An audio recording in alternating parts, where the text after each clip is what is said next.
from Wager Me This. Uh, I got him on here doing subscriber strategies. I want you guys to come on, tell me what it is that you would like to play or would like me to deal for you, and I'll do it. So we're here for, hopefully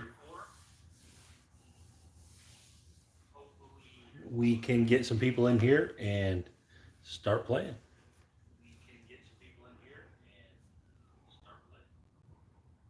So Dave, if you guys watched Dave's talk show just went off, Dave from Same Bet. Dave from Same Bet is the absolute peak when it comes to where his craps channel is going. This guy has got it going on. Man, I'm so impressed with Dave. I remember when Dave was asking me about starting a YouTube channel and where what he thought I should, any advice I had and stuff.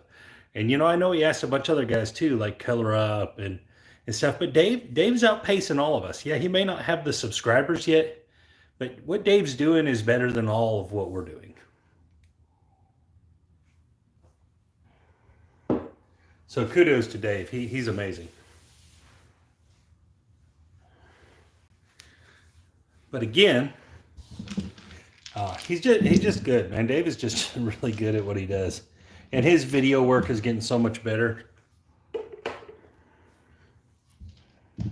All right, so while we're waiting, I'm actually going to shoot some dice. I'm just going to keep track of my shot.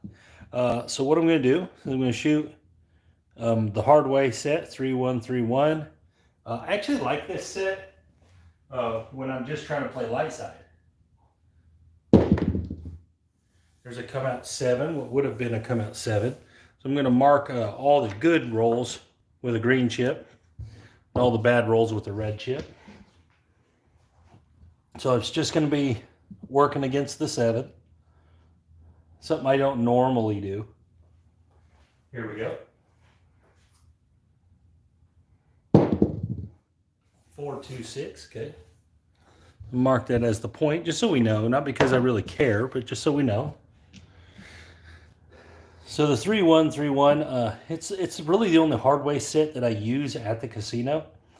Every now and then I will throw the 4-2-4-2, but believe it or not, I throw the 4-2 when I'm trying to roll a 7. All right, there's a 5.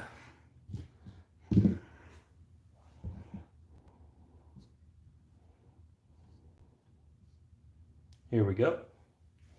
So I'm just waiting on some of y'all to get in here, and I'll deal for whoever wants me to run their strategy.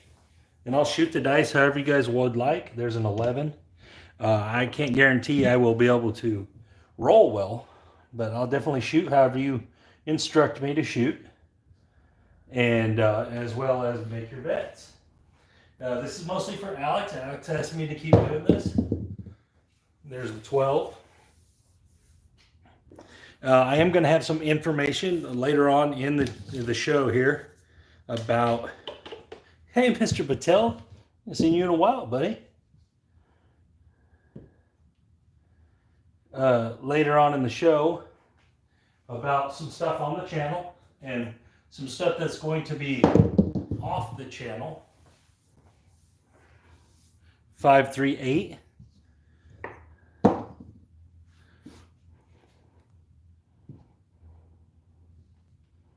Here we go. Just curious how long this shot's going to go. This already would be a pretty good shot. There's another 8, 5-3.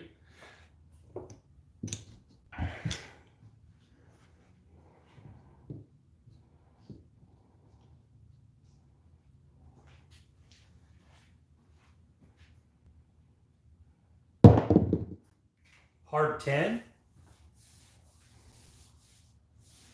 Another 4 shots. That's probably a good guess if it gets that far.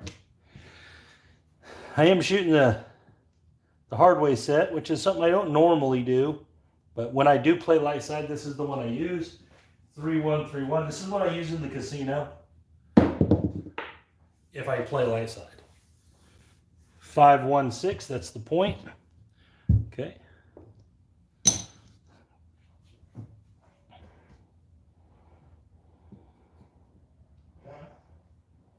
3-1-3-1. Here we go.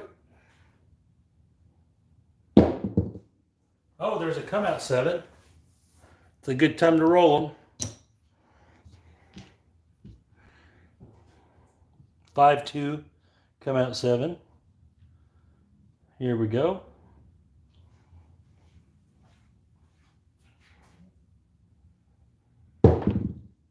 Back-to-back 7s, 6-1. Still come out, so I'm still rolling.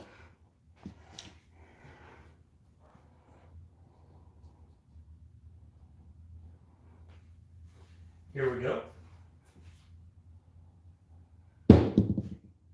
3-1-4, that's the new point. All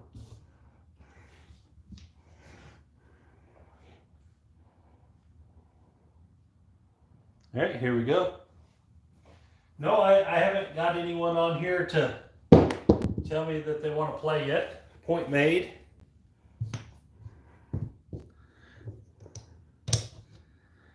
I'm going to finish out this shot, and then whoever wants to play, I'll deal for them. I'm just curious how far this will go. So far, it's pretty good. There's a come out 6.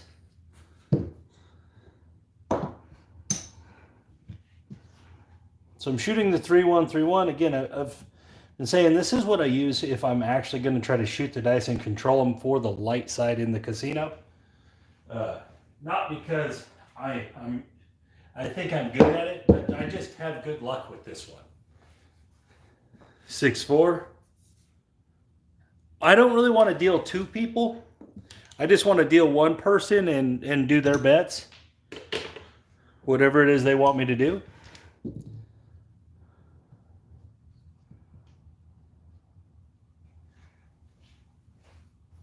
Here we go. 1, 2, 3. This is a pretty good roll. For me, this is actually an excellent roll. This is better than good for me. I don't normally get nowhere near this. And I know you guys know that too because you see my videos. So you know I don't normally get anything like this. There's the 6-3-9.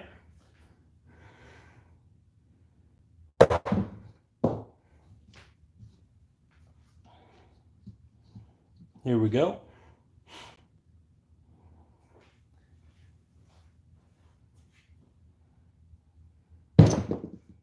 One, two, three.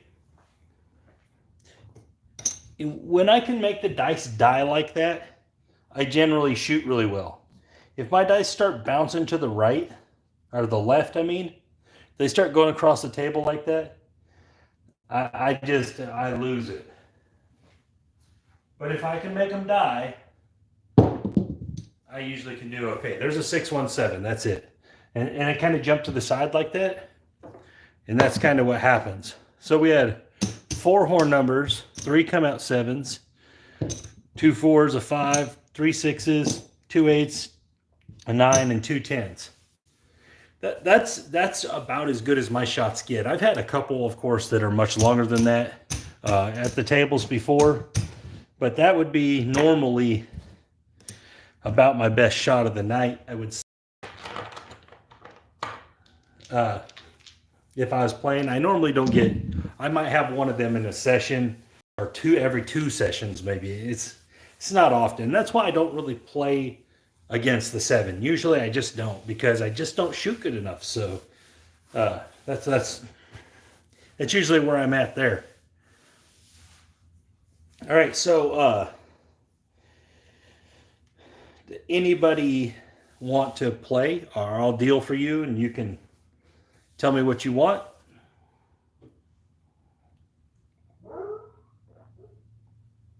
Or I can jump into talking about some of the direction I'm taking my channel. Some things that I'm going to be doing differently. Whatever it is you guys would like to do.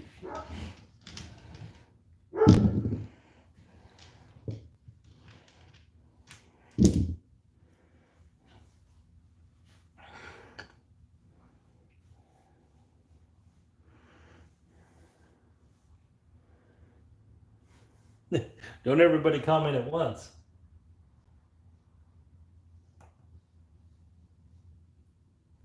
I'm wondering.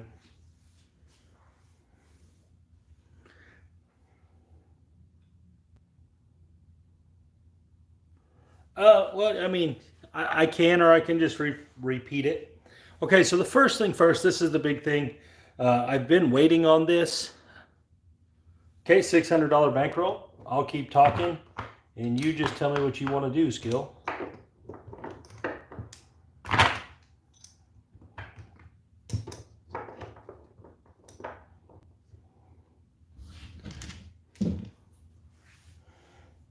Okay, so first thing first, guys, is all of my NFL and sports stuff, I'm going to take off this channel. The only thing on this channel will be craps. There won't be anything else on it. It'll only be craps and craps related stuff. On my other channel is where I'm going to be putting all my sports related stuff. So that one is Wager Me Sports by Wager Me This. It's going to have all of my sports videos on it. And maybe not these old ones, because if I can't figure out how to transfer them, then I'm not going to worry about it. All right. So that's one of the big things is there will no longer be sports stuff on this channel. So that's one of the big things. It's going to be on Wager Me This. I mean, Wager Me Sports by Wager Me This from here on out. So when I started into baseball and when I'm going to do some stuff for March Madness, that will be 25 do and don't. Okay. That will be all on the other channel. And so I plan on having a weekly kind of sports talk on there where I give out bets and stuff. But I have to get to 1,000 subscribers on there first before I think it'll let me go live, unless I can figure out how to do it off my Wi-Fi. And because until you have 1,000 subscribers, they don't let you go live on your mobile. It's a YouTube thing. So they kind of have to vet you first, is the way it works. So, but anyway, so once I'm there, then I need to do it through my computer anyway, and I need to be doing it that way anyway. I just haven't never set that up because I'm not very good with technology, believe it or not. And so that's going to have a bunch of sports stuff. I'm going to talk about sports. I'm going to talk about stuff going on in sports. I'm going to talk about betting on sports, all that stuff. But on that channel, there will also be no craps stuff. I'm going to not have any craps talk on that channel. That'll all be on this channel. So that's one big thing on the way my channel is going to head. The second thing is, concerning the craps, is I have a lot of old videos, a lot. And a lot of them were, okay to roll, here we go. A lot of those videos were different things that I used to do. I'm not saying they're bad, I just don't do them anymore. So I'm going to be getting rid of those. There's a 12. Of course it's a 12. So we're going to lose the pass.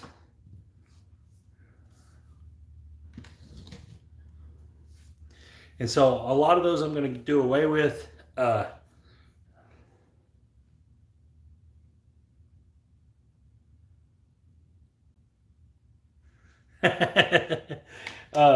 Those will still be on there. They'll just be about craps, most likely.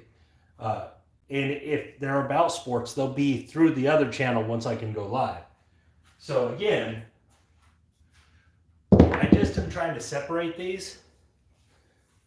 Okay, so there's a 516.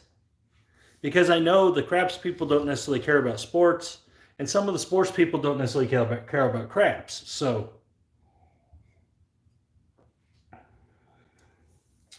we got a point of 6. So again, that's where I'm heading with this. I do have some craps live series coming up. One is going to probably go on forever. A series I'm going to do weekly. I'm going to really make this push to get more professional. I'm going to make a push to get my full-size craps table together now that football's done. Okay, 150 odds against and 60 DC, okay?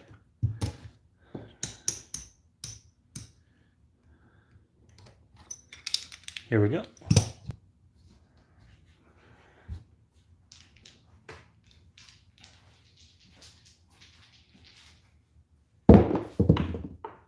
We got a 4-3.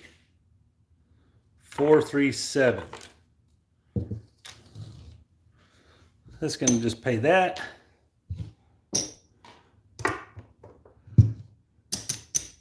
$125 there. Back to the Dewey Don't, I'm guessing.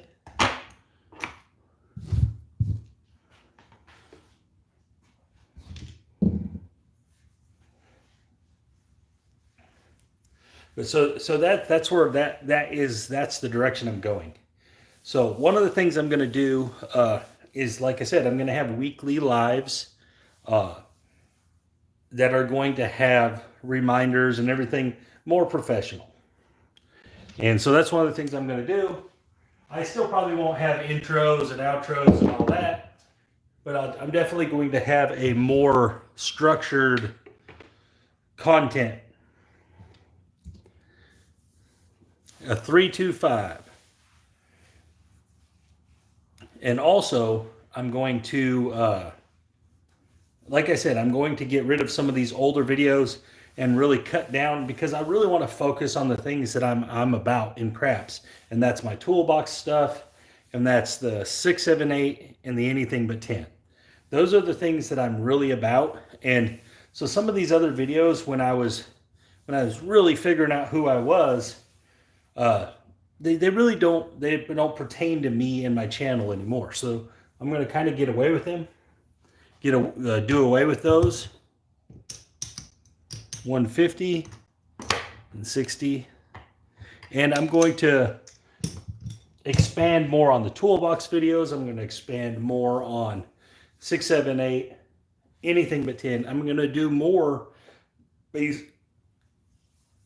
on this, and when I get my book published and copies are out, then I'm going to fully expand into the zero exposure method, theory, system, whatever you want to call it, and get that together. 628. We have a 628. Don't travels. And so I'm going to be having videos on that.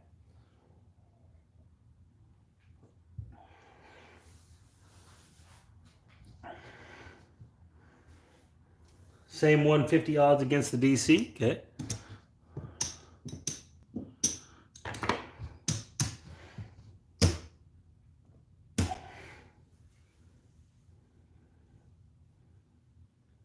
And 60 DC. Okay, this looks like some Josh Plavko stuff.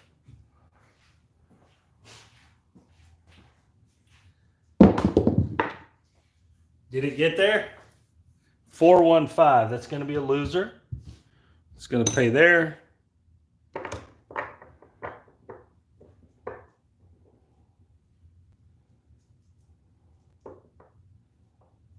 Hold on. Okay, so I did read the wrong line. Odds down and 30 DC. Okay, so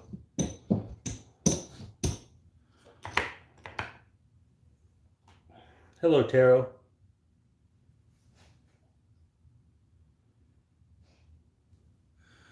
Okay, so that first one made that. Then that 60 traveled. You said odds down and 30 DC. Okay, so is it the 5 odds also that would have been down? I'm guessing you mean all the odds, because it makes more sense now. So that would travel and that would pay. I believe this is what you're saying.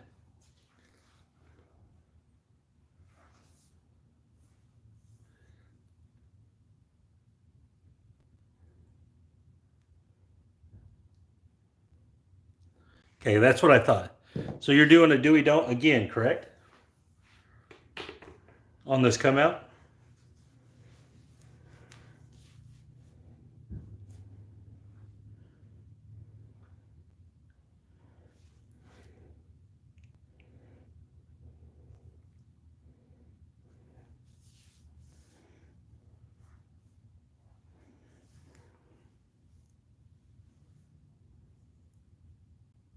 Gotcha.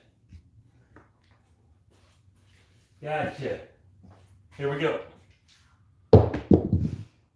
437. Good roll. Good roll. That's going to pay there. Right there. Right there.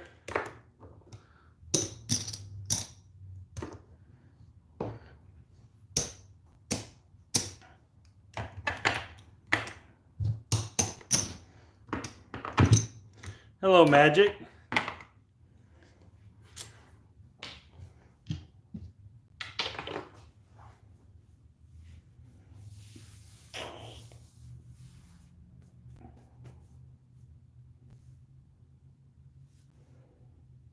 All right, next roll. Let's do it.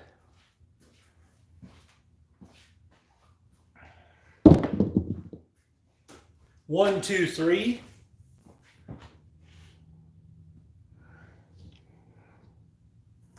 That's just a push.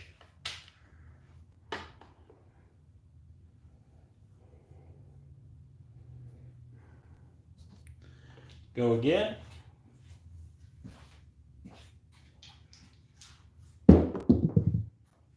Three, two, five. 3, 2, 5. Hello, fives.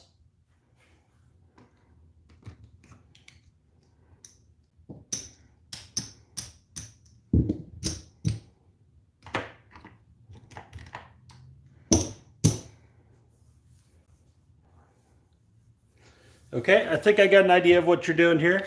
I think I got it. Here we go. We got a 6, 4, 10.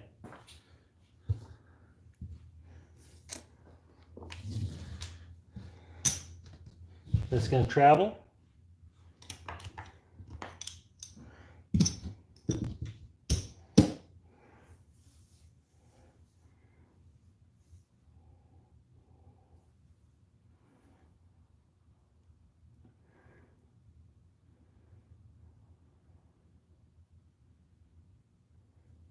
That's what I thought.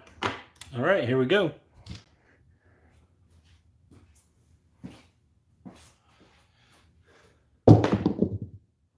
Hard 8.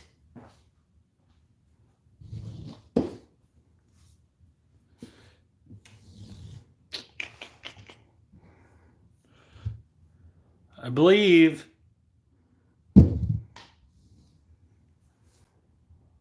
I can't remember what the point is. I think it's the 10, right? No, it can't be the 10. It was the 5. That's right. It was the 5. 3, 2, 5. Good call, Mr. Patel. $60 DC.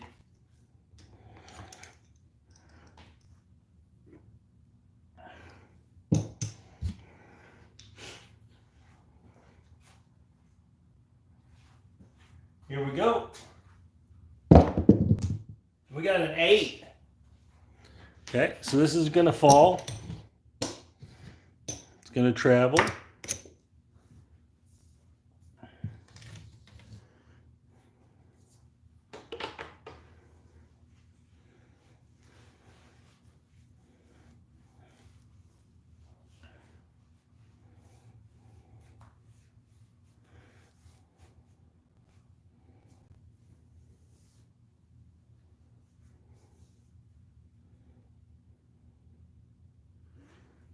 What's next?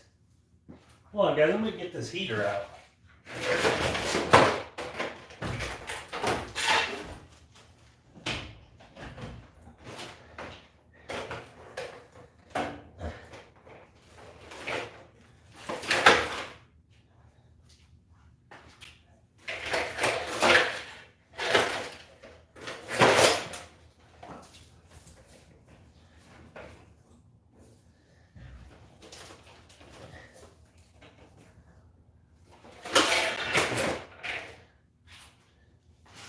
Well, never mind. I thought I was going to get the heater out. 108 odds.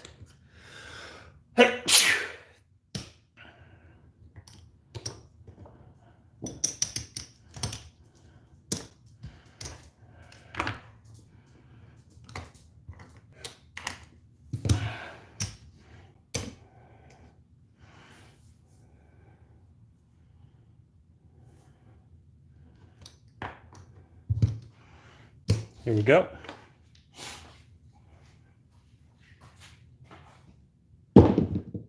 Oh, there's the 8. 538. No.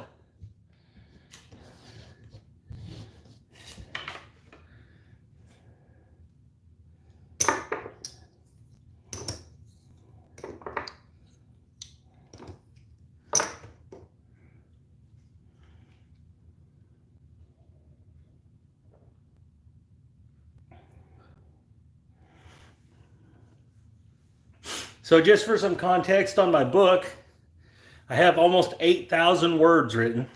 And this is typed. This is typed on the computer.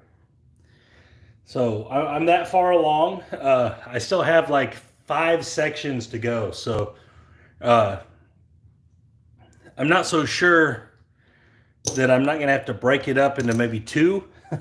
I don't know. Because I want it to be illustrated.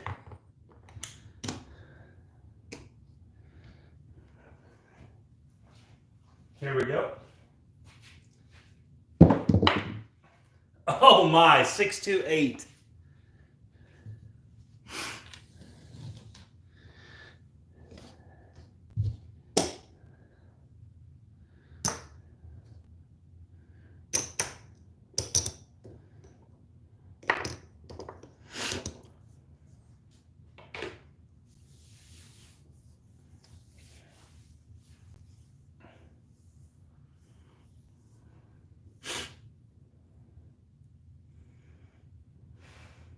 Okay, cool.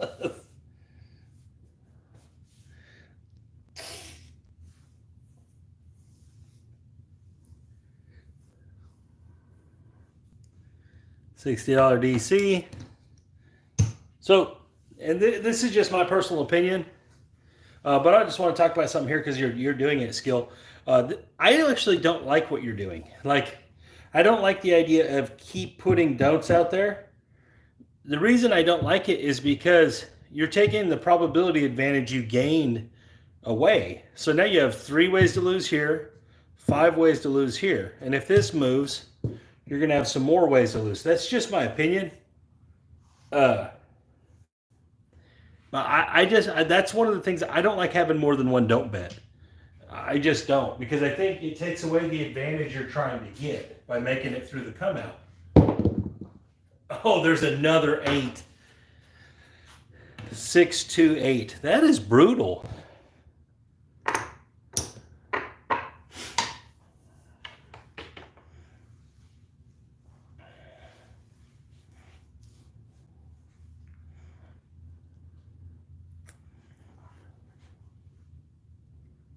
Yeah, now I'm throwing 8s, right? I think it's 3 or 4 in a row.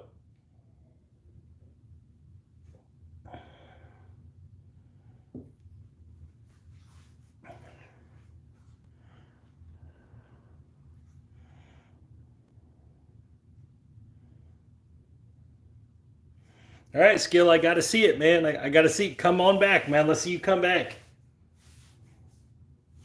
We have $125, about just like $129 in the rack. And you have 120 up there.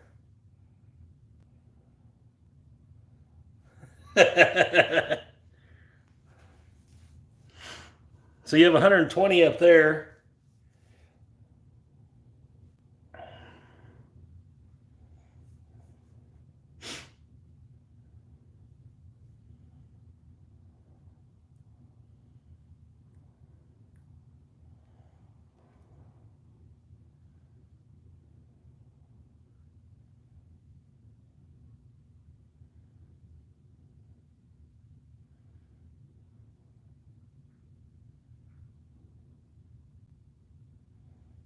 It very well could be. This has been a pretty long roll. 96. Okay. I like it.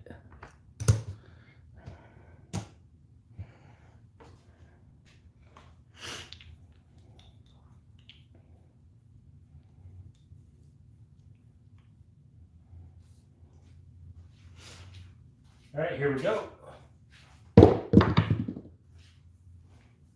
325. It's just going to pay there.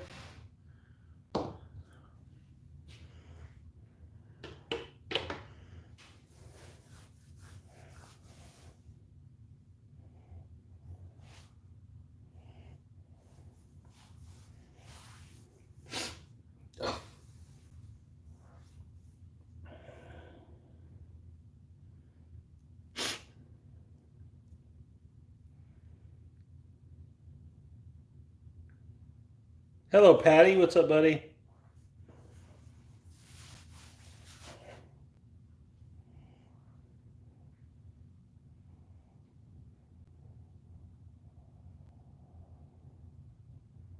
Okay.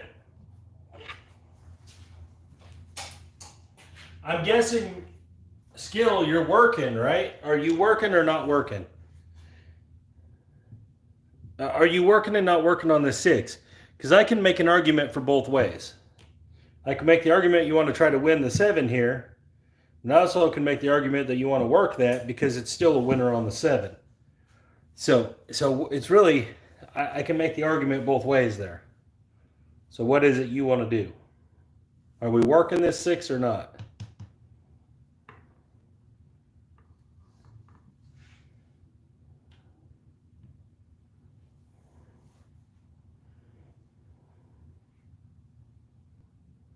Okay, we're working. He said we're working, which makes sense to me. This is the way I would play it because you're giving yourself an opportunity to win on that 6 as well as the 7. All right, that was not an 8, guys. That was a 5.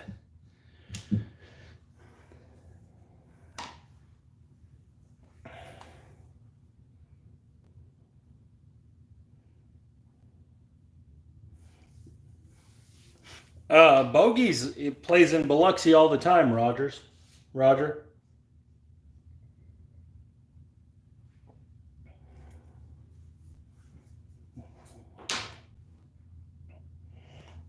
All right, so just keep on rolling.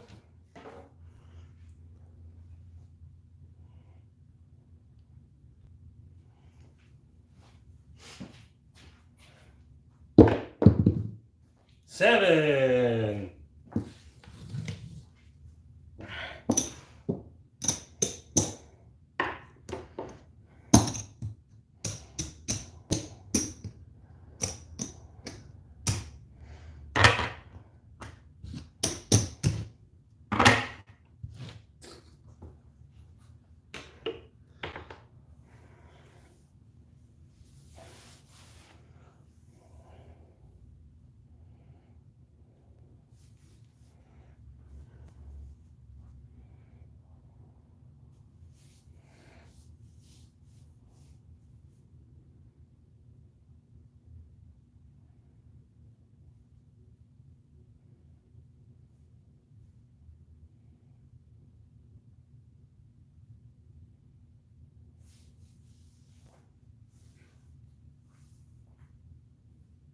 Okay. And we have a 10. 6 and a 4.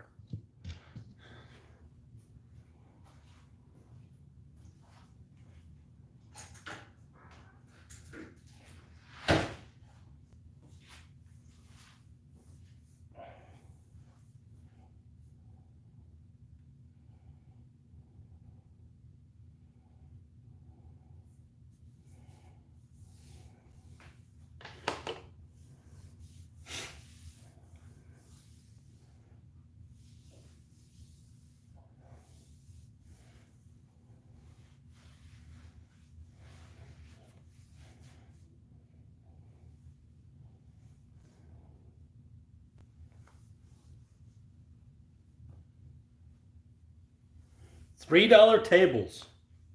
That's amazing.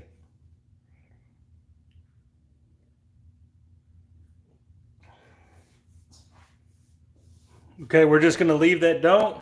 Do we don't? We're not doing nothing else?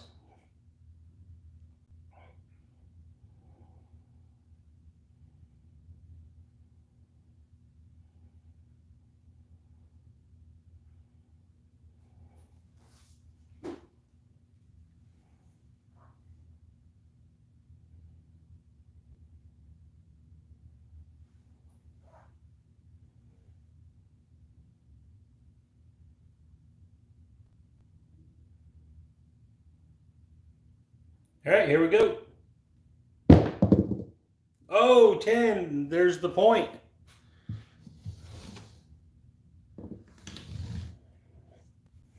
That's just a push.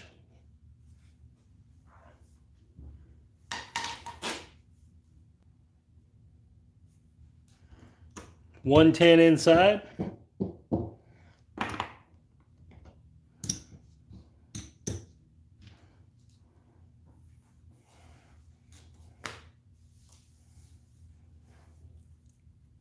Are we working or not working on this come out?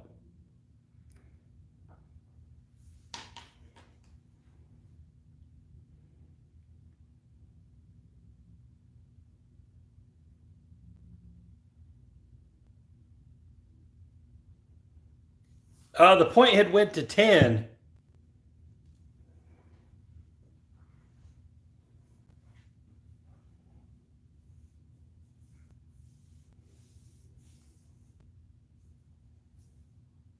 Okay, here we go.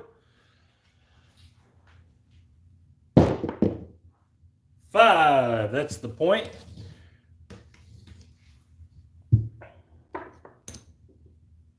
$35 winner.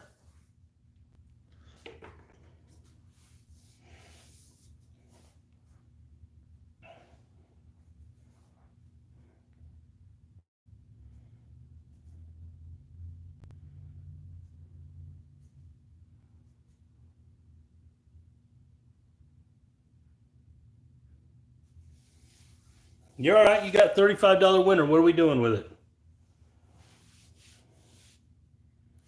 Yep, we hit the 5. Points 5. Made 35. Same bit, okay?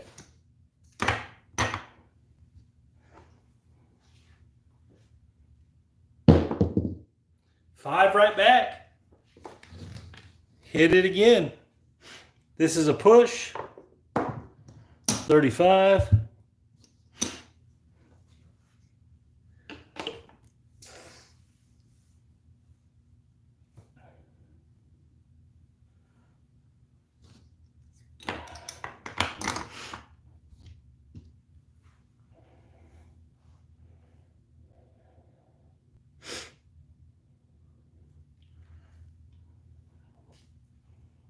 All right, coming out. Coming out. There's a yo. Yo, yo, yo, yo. That's just a push.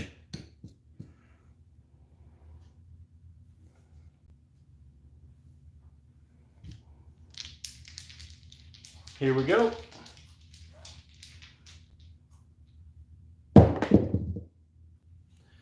Come out 7. You didn't tell me you weren't working, so I'm going to pull these down on that come out 7. That's a push.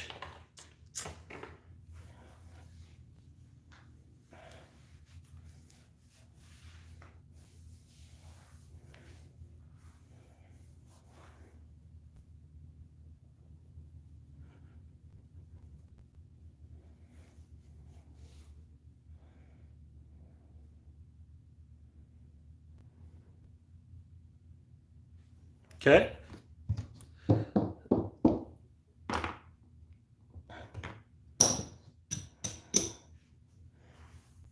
Here we go.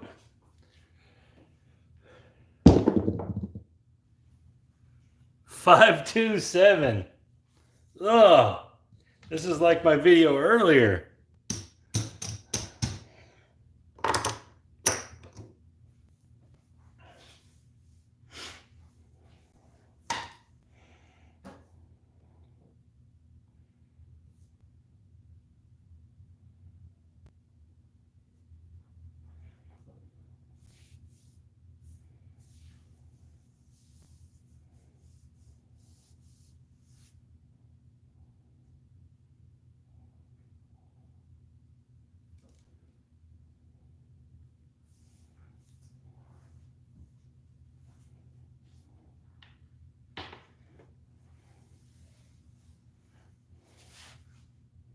Yeah, this has gone very, very wrong.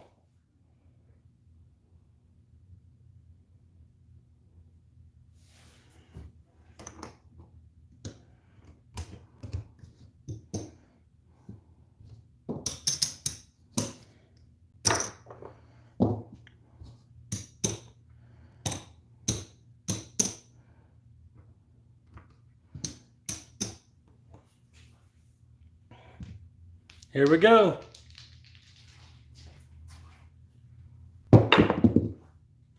314. That's the new point.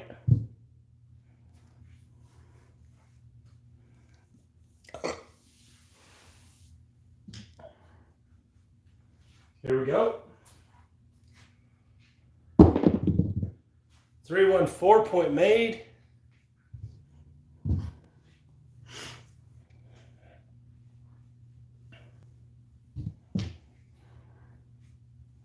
Here we go.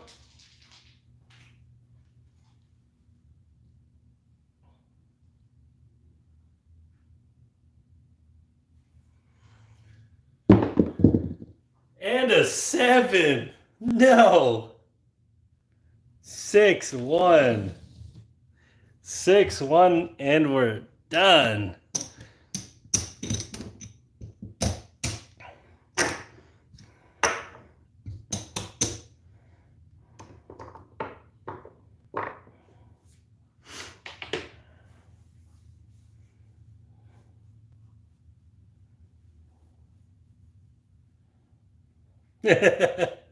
All right. Oh, shit.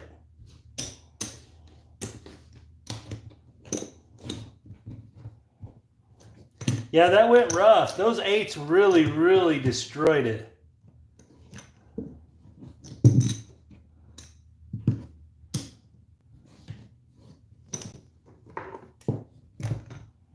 Oh, there's a white chip.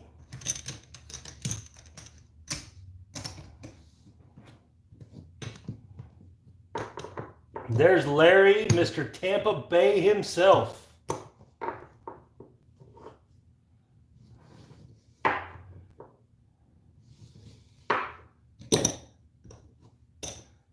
Yes, I will.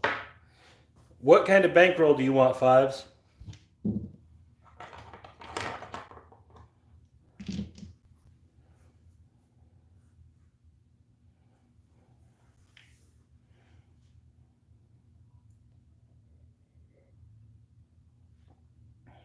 $500. Okay.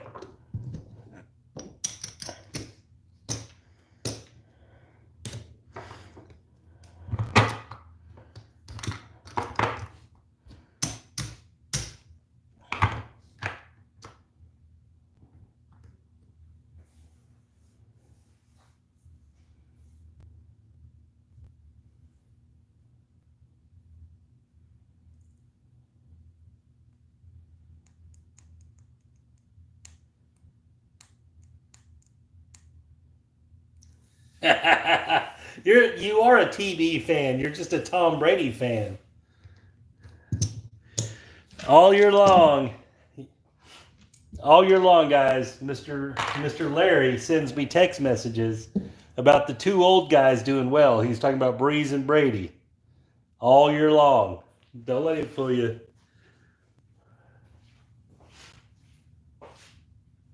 And we got a 3.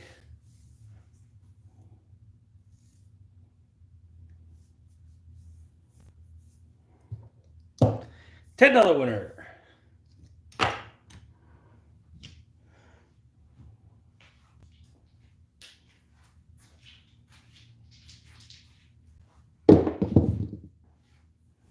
And we got a 10. We got a 10. He said 30 in odds. $12, 6 and 8.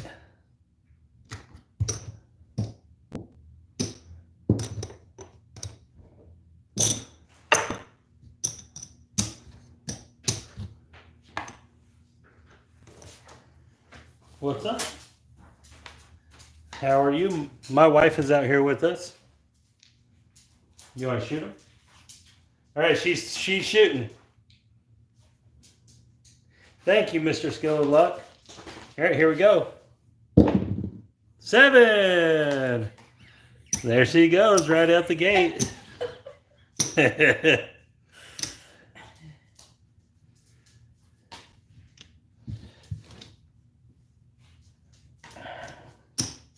Rack it up. Here you go. And we got an 11. 11 on the come out.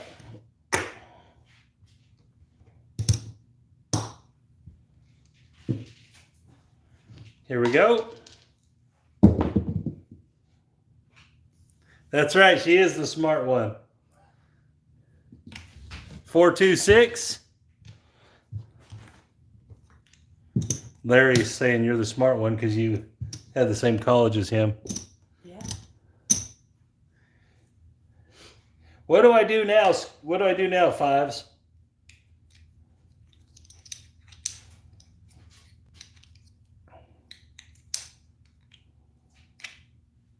Okay.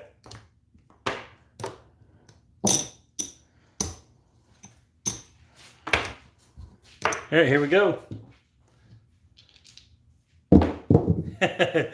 They said thank you for sharing me with you. Well, Skill said thank you for sharing me with them. All right, 639.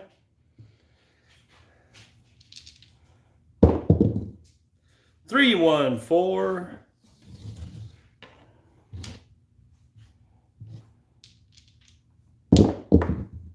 7. That's okay. He's playing that way. 15. Oh, wait. That was on the 6, right? So that's a quarter.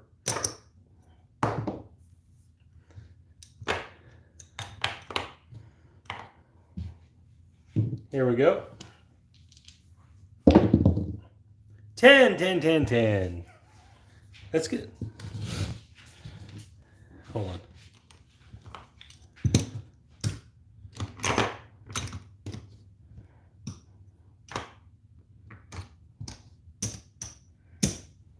All right, take off. 8, 8, 8, $14 winner.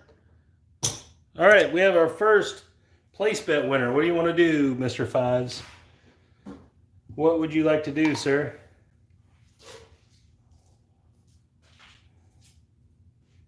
I tried to pull that heater out, but the cord is stuck into the garage door.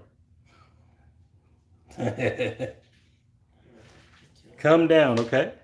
Come down on the odds also. Oh, shit.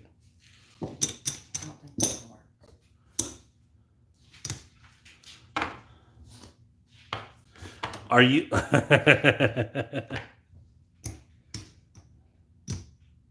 right, here we go. It's all right. I got it. I'm on here. Oh, there's the hard 6. Hard 6. Hard 6. What all you guys lie about having.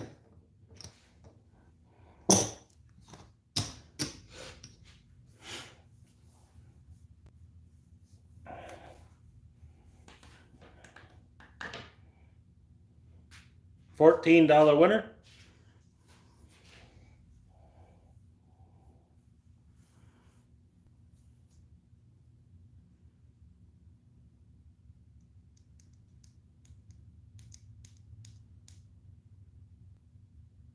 Same bet.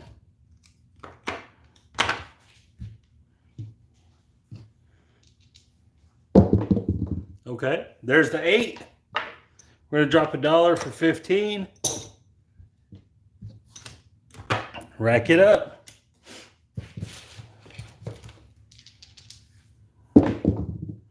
There's the 4, 314. So this was the problem, is that if she would have been rolling, everyone would win. And there's the 5. That's why people like me.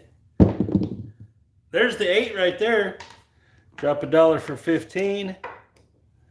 Turning into a pretty good roll.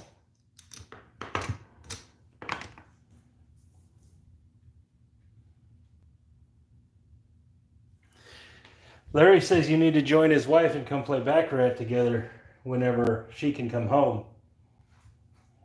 She's got to teach me how. Heather said A-OK. That was a 2-1-3, by the way. And there's a back-to-back 2-1-3s.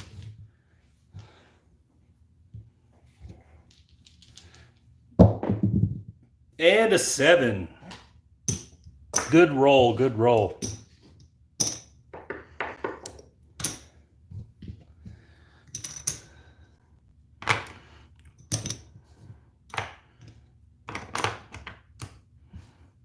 Here we go. We got a 7 on the come out. That's a loser.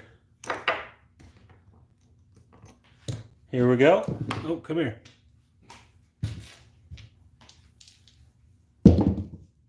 4, 4, hard 4, hard 4. This is the truth.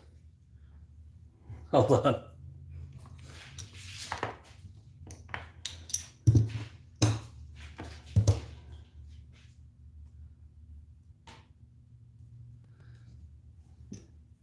Yeah, this looks pretty consistent. I mean, since it's the 6, 7, 8.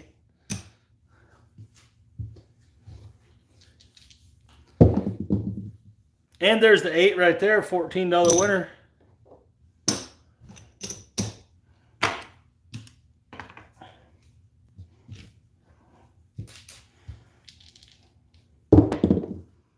There's the 8 right back. Drop $1 for 15. She's on a roll.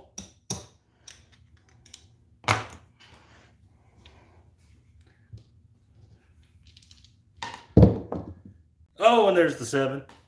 It's okay. She's killing it. You're making tons of money. For as conservative as this is played, you're doing great.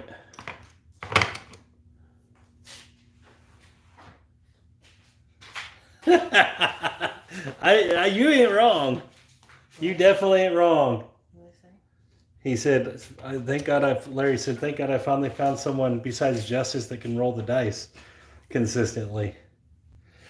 The oldest, he's sleeping, man. It's a school night, bud. School night. All right, 20%. You started with 500, so I'm 100% sure that you're there. 425, 525. Yep, you're exactly there. 20% win. Good job, man. It's really, really good when you win with my strategy. It is. Well, someone should.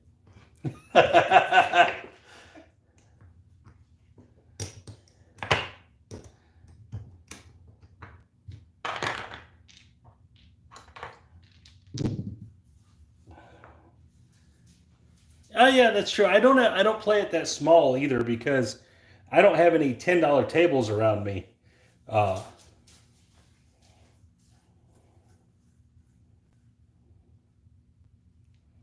It's still the same strategy. It's still 6, 7, 8.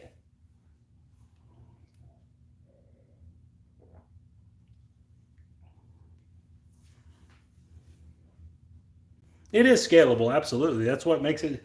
That's why it's the best strategy. What? No. It is scalable.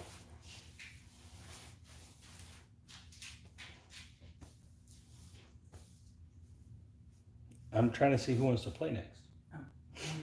Take my dog. Oh, my wife is leaving. She's done rolling. So you guys are back to me. So everyone, sorry, she's done rolling.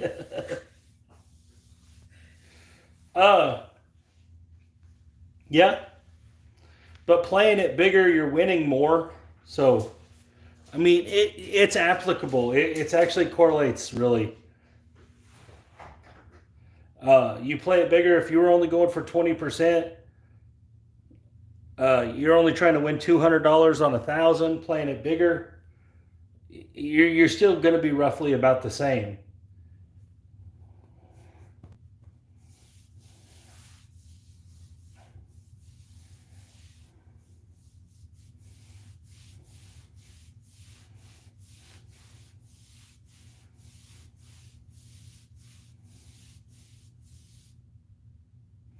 I think they do. I think some places have $10 tables.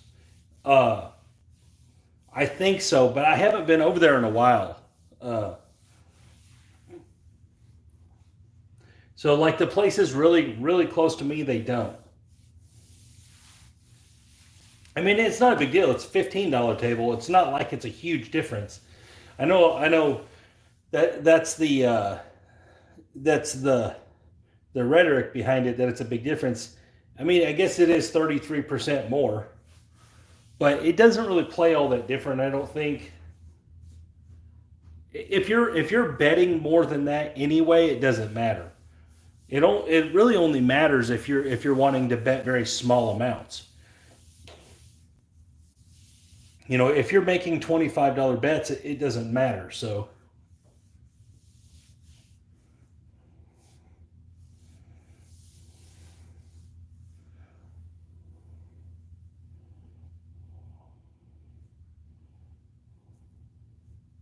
all right. So anybody that missed earlier, I was talking about some where my channel's headed. Uh, And what I'm talking about is I'm no longer going to have sports content on this channel. It's going to be on my other channel, which is Wager Me Sports by Wager Me This. So all my sports content's going to go there. I'll no longer have anything but craps on this channel. And also, a lot of my older videos that are craps related, I'm actually going to get rid of those and focus only on my toolbox videos, my 6, 7, 8 videos, my anything but 10 videos, and this is what my channel is going to focus on.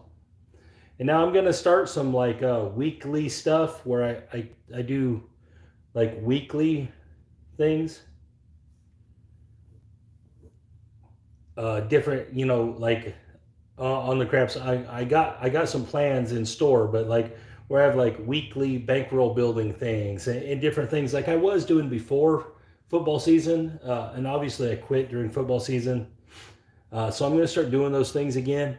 But a little different this time. It's going to be more structured. I'm going to have specific days that I do them and specific days that certain videos come out. And I'm going to try to get more professional here. I'm still not going to have an intro or an outro. I don't think anything like that. Because I just don't have those technical skills really. Without some help there from Dave or something, I probably am not going to do that. But I'm definitely going to be more structured. So that's one of the things. And I have some different plans. Like I have some specific weekly things I'm going to do. And also,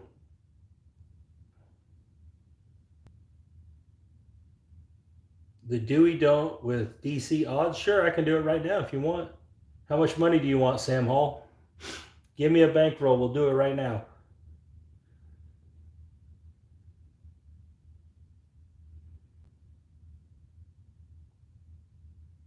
You want a $50 bankroll? Or the 50 is the bet.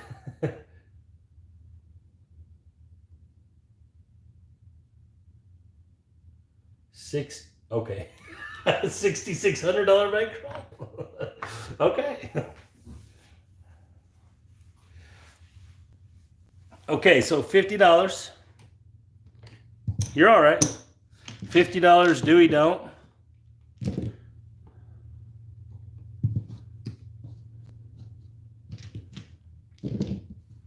You're going to tell me the odds you want and everything. Here we go, Mr. Sam Hall. We got a 4. 314. All right, so what kind of odds do you want, buddy?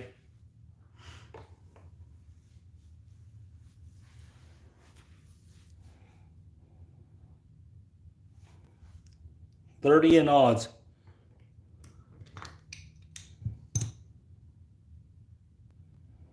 I'm a little confused.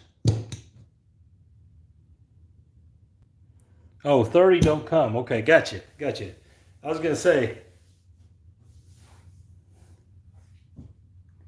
what's up, Greg?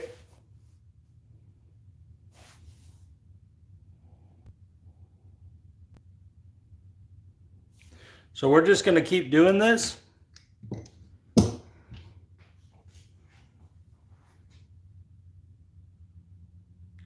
How much odds did you want? 30 in odds?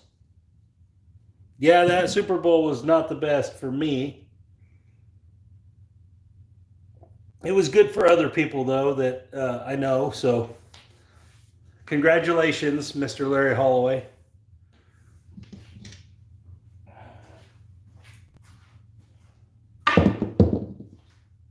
$4.26. Fives loved it. That was a 4.26, guys.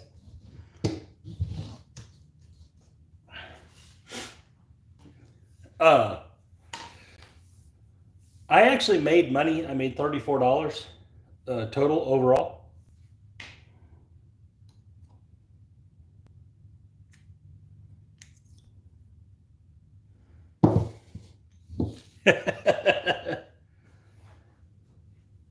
Here we go. So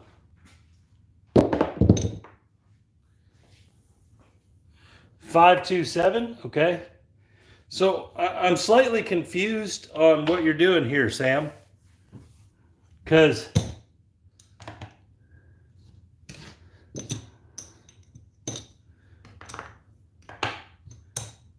I'll be honest, without putting odds on anything or anything like that, I'm not really sure what you're doing.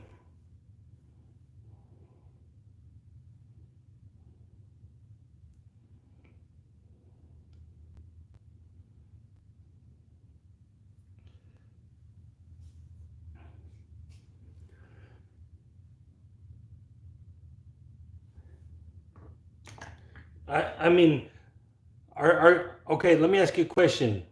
Were you trying to play the blender?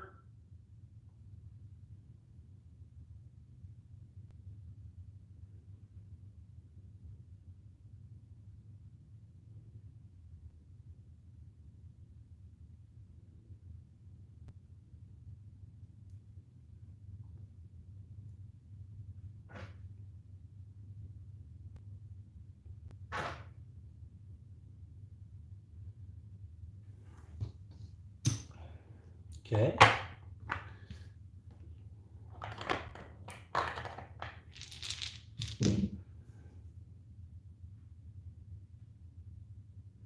Okay, then odds on third hit. Okay. So you're looking for a certain number of rolls first before you. Okay, so that makes sense. I see where you're going there. It's a frequency play. I like frequency. I'm a frequency play guy. So I see what you're saying. You're playing off the average of the 7, which makes a lot of sense. I've actually made videos about that. Okay, so it makes a lot more sense now.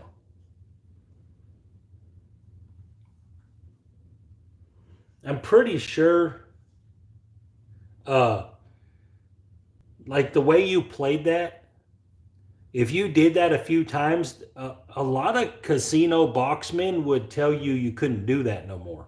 And I know it's not everywhere like that, but I know at Oaklawn, uh, if you played like that a couple times and never added odds to nothing, they would tell you you had to separate your money.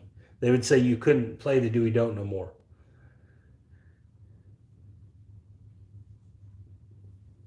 Because I've actually seen that. Now, that's only at Oaklawn, though. I don't know if everywhere is like that. Some places won't even let you play it. Yeah, it makes a lot of sense. I totally agree, Fives. If you get past that third roll, yeah, I mean, you're right in that 7 range then. I mean, that's the red zone for the 7. So I totally agree.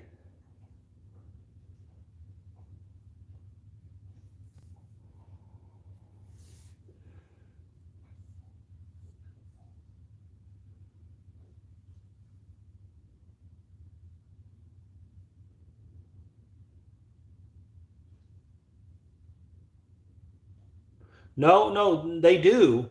But what I'm getting at is, okay, so let's say this happened.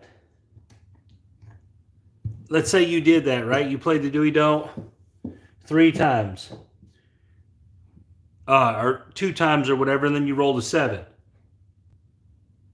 All right, and there was no exchange of money either way. No side won. And let's say you did it again and it happened again. I don't know how many times this guy did it before they told him he had to separate his bets. But he wasn't doing multiples of them either. He would put like one of them out there and he would just wait. I think what he thought he was doing was building comps. I think that's what he thought he was doing, because he was doing like $50 and $100 Dewey Don'ts. And I think he thought he was building comps, but most places don't comp you for that. So they or at least they don't give you a very good rating for it.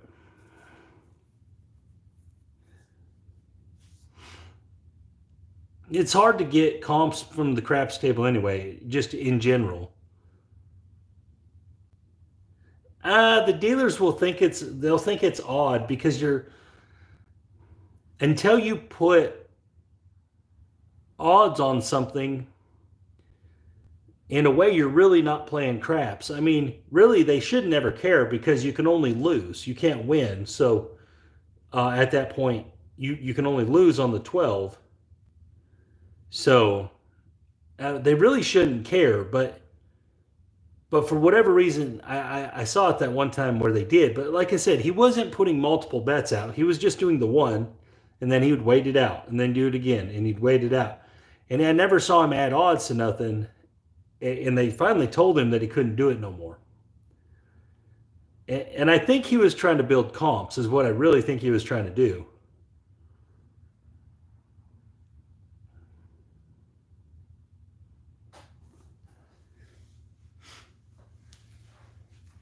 But so here we go. I'm gonna do a $600 strategy.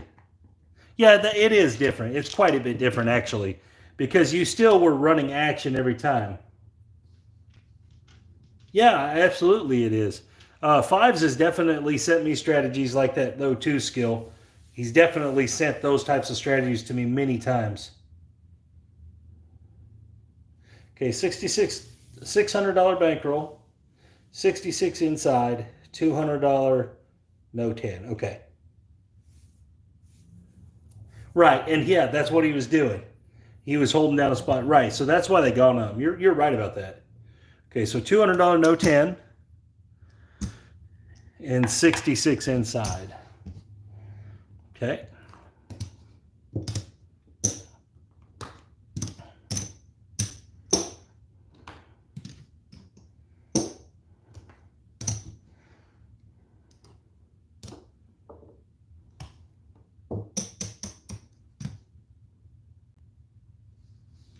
Yeah.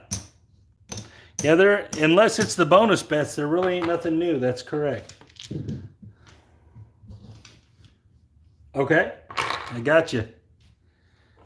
Here we go. I'm not going to worry about a line bet, because I'm just rolling randomly. So you need to tell me if you want to be working or not, Roger. It makes sense to be working since you got that lay bet up there. Unless you think there's a 7.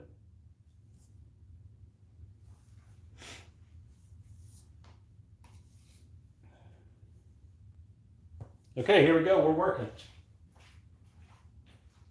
And we have a 9. All right. I'll mark the point, not that it matters. 21. Drop a buck.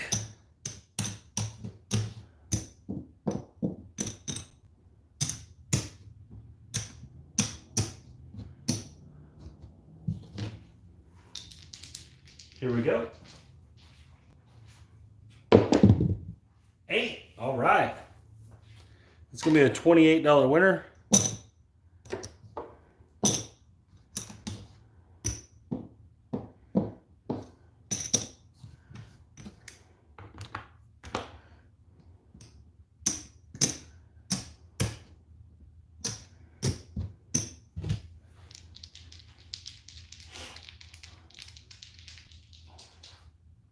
All right, here we go. 12, 12, 12, 12.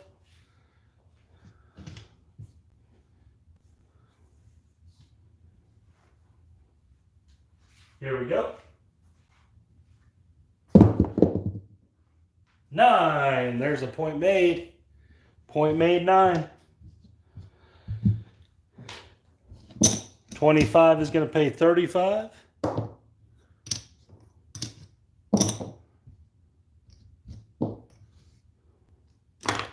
Hold on, I'm going to switch all these out. And then, oops, add your 22.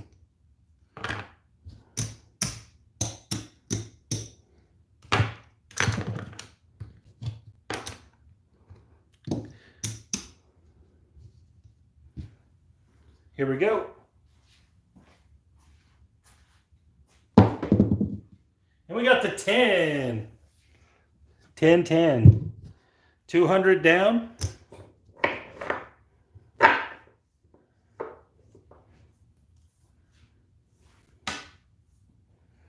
Hard 10.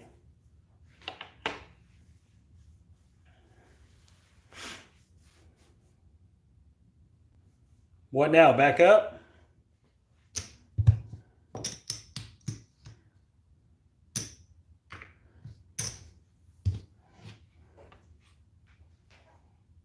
Here we go. And we got a 7. Brutal.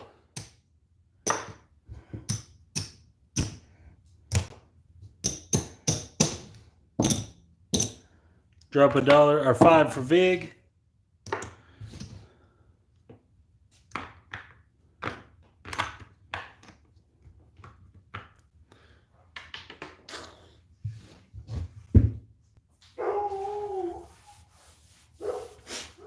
Here we go.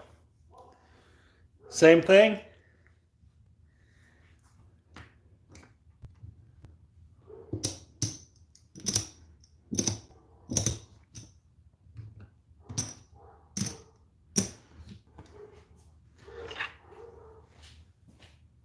Here we go. 516. $21.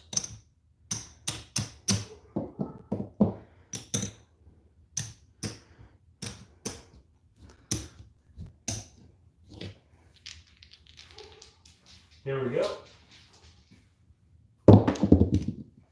Aces.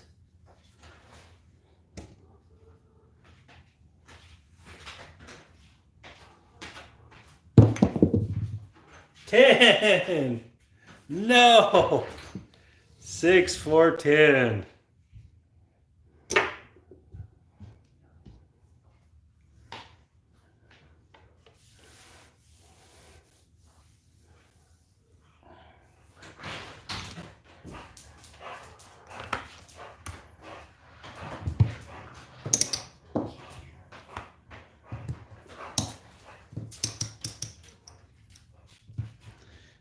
You have 180 in the rack.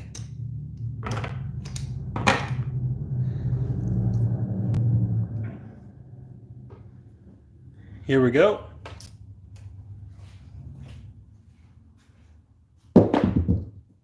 Four.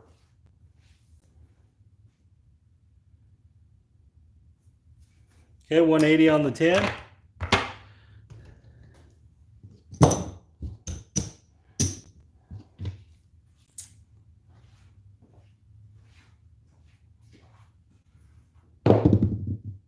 Five.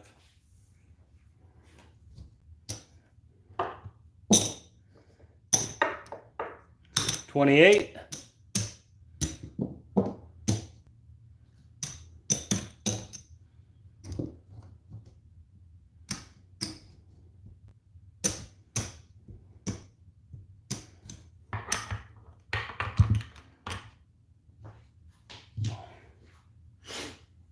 Here we go.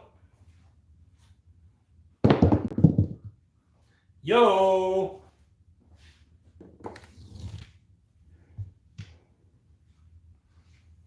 Here we go.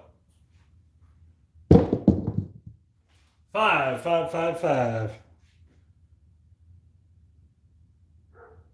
Okay, 30 on each one, on no 10, okay.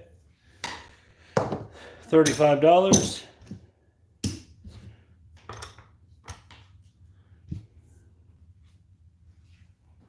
Here we go. 8.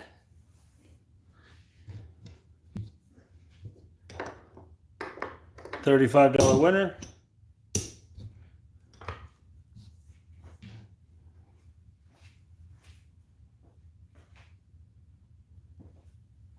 Here we go. 9. $35 winner.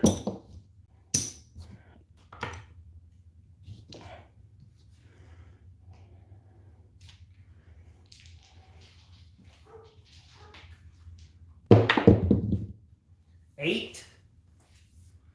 $35 winner.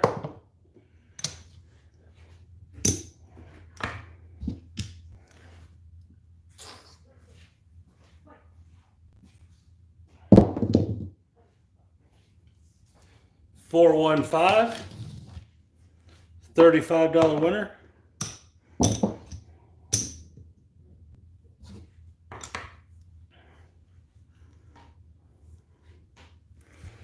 Yeah. Okay, press inside that one. Okay.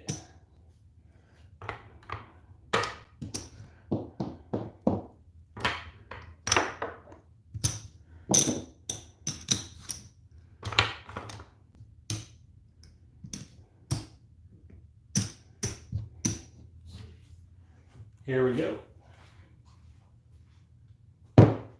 Oh, nice, jumped out the table.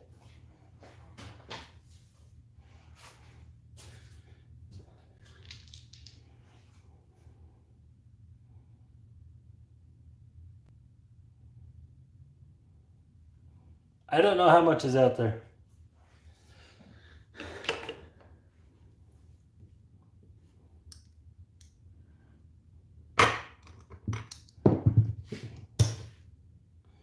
Let me see.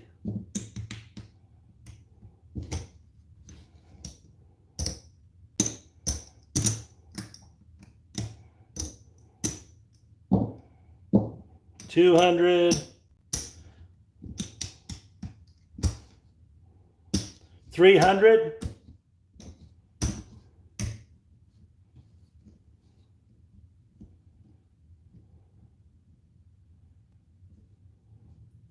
so you want to drop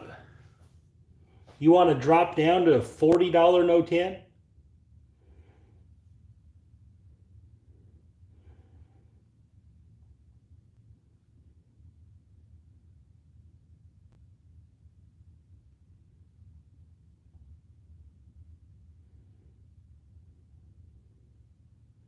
Oh, you want to press 40 each time. Gotcha. Here we go.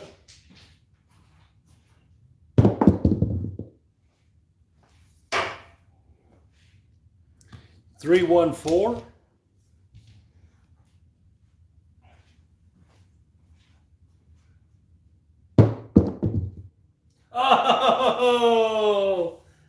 Oh, 6 4 10.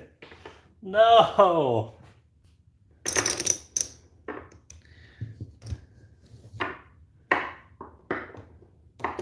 That one there, though, that one was on you.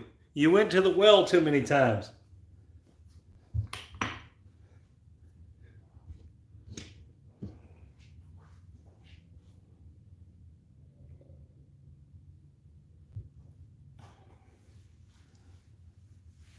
All right. What do you want to do now?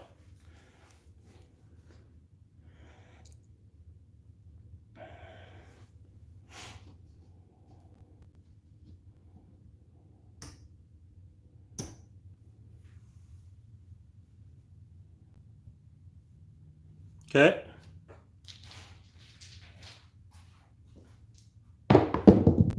$639.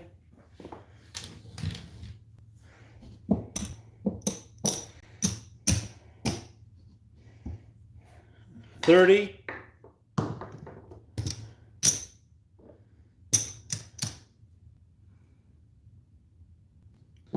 Pays 42.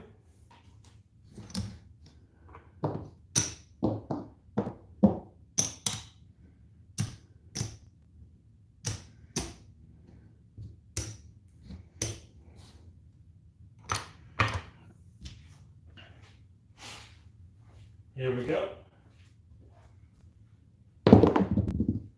6. Point made. Point made.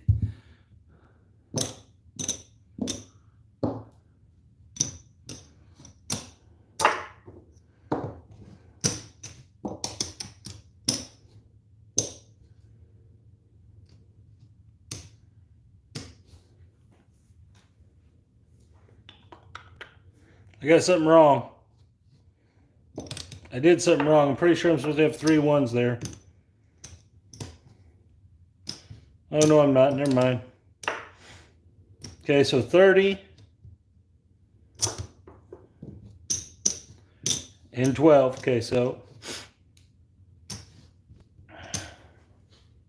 49.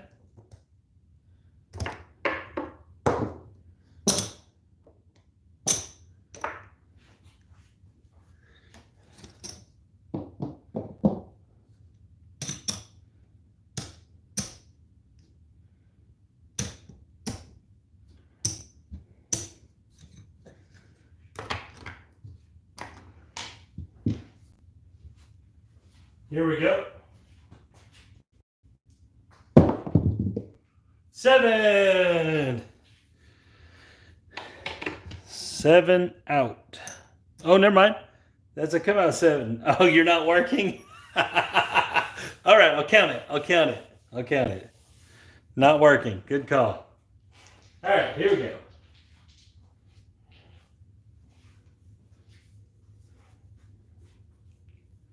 So do you want to still not working?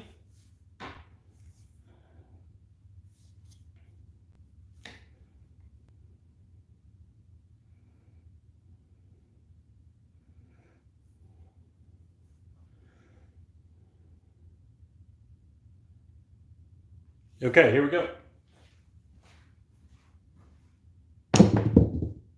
8.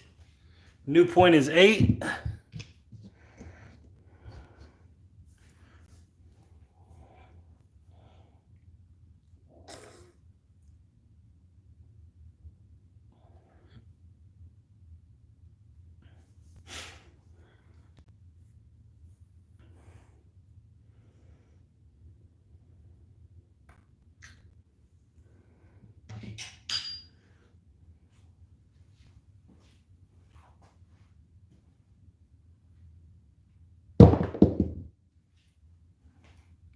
Three, 1, 4.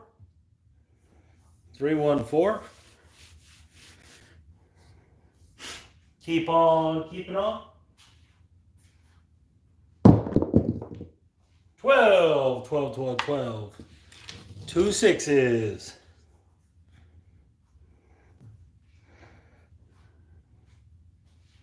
Here we go.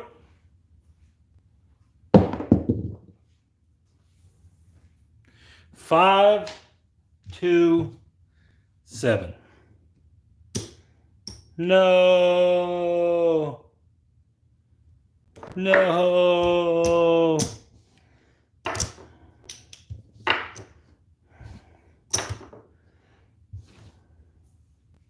I'm just randomly throwing them.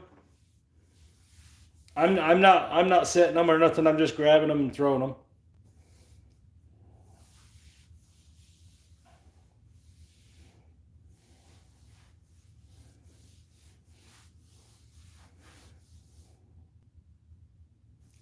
You still have like $80.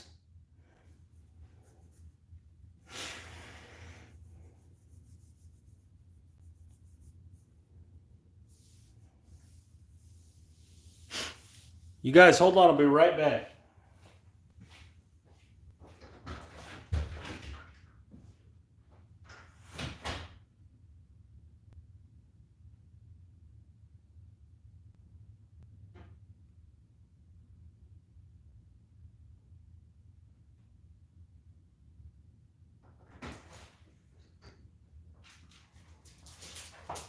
No. Lay down. Okay, put it on the 5.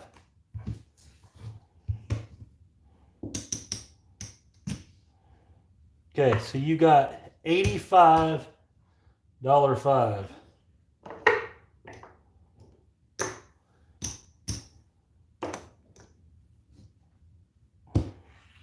Working, and throw the 2-3-3-2. Okay.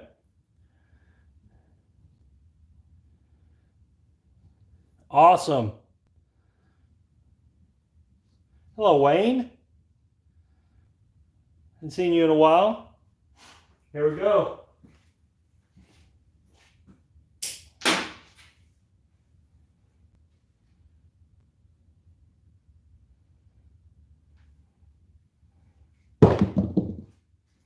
$549.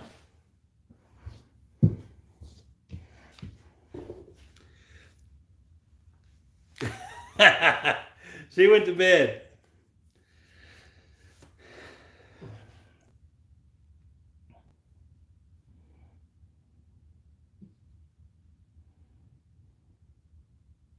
You only have to hit a couple of these. Here we go. 1, 2, 3.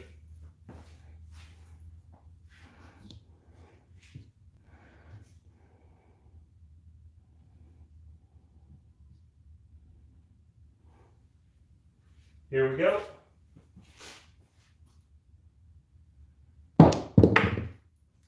5, 3, 8. I'm getting one of the dice to come up right.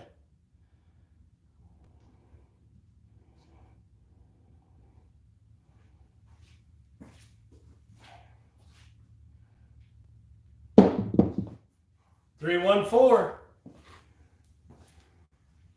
We're close. Here we go.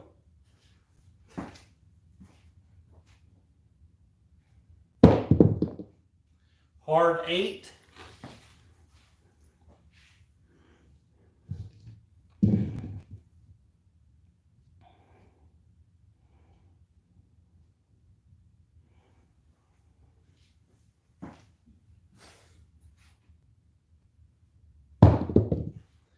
Uh-oh. Hard 6. This is it right here. 3, 2, 5. Here we come. Oh, it was on it too. Oh, it rolled off of it. Oh, did you see that 4 get goofy? Oh, it rolled off of the 2. What a brutal roll.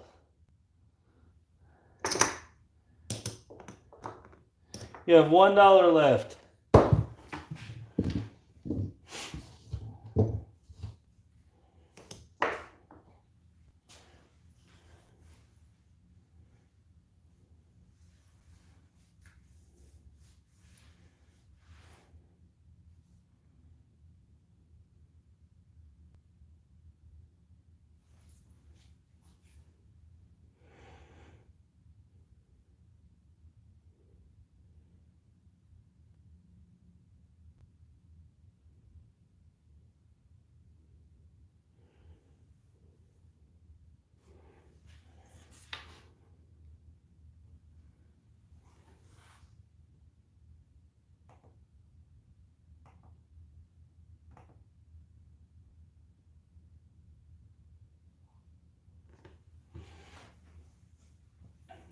I'm going to go.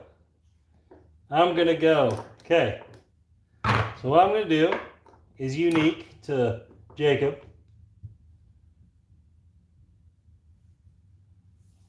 Yes, I will. All right, but I'm going to play $600. And I am going to only play light side.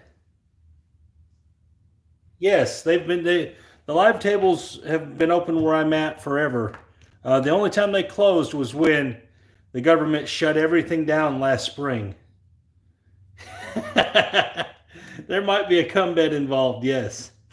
All right, so I'm going to start with $15 on the pass line. This is going to be all light side. No dark side. All right, I'm going to shoot the 3-1, 3-1 on purpose. Here we go. 5-1-6. Okay.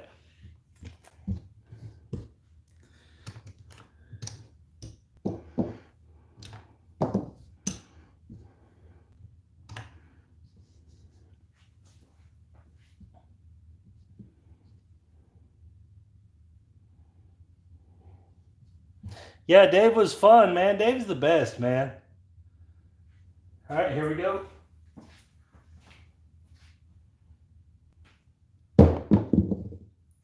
There's the 10, of course, because I don't have the 10. Yeah, I don't like it because you're taking away the advantage from the 7 on the probability. I don't like playing any kind of 2 don't bets. It's just a personal preference thing to me.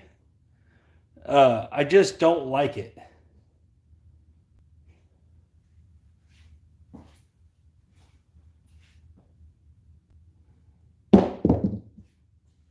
$5-4-9.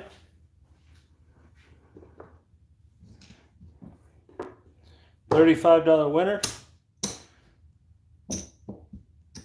That's one hit.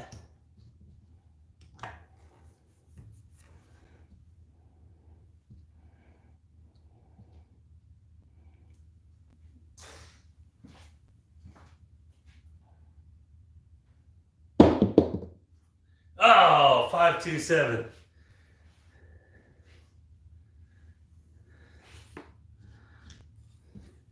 All right.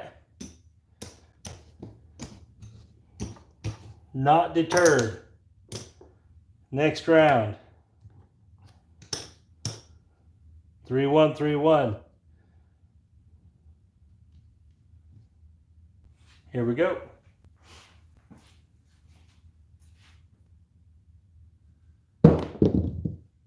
There's the come out 7. Okay.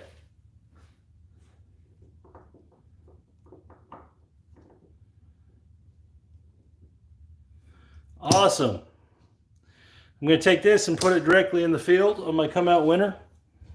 Maybe try to double it into some bets. We'll see. Here we go.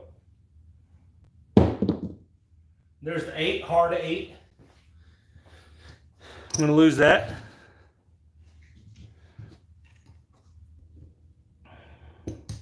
Going to double these.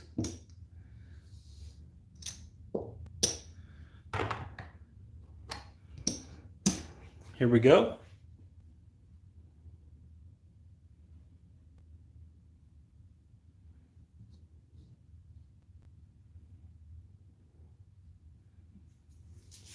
I agree, but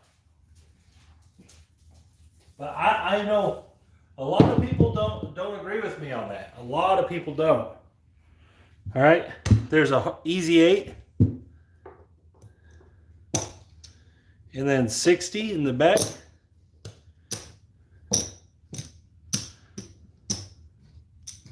Rack it up.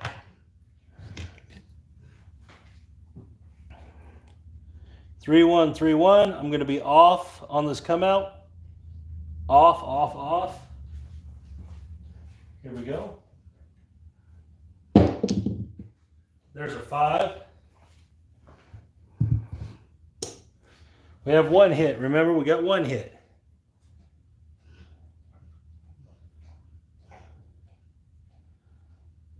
Here we go.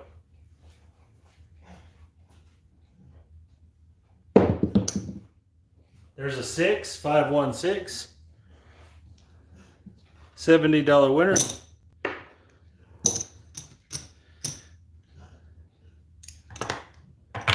That's hit number 2.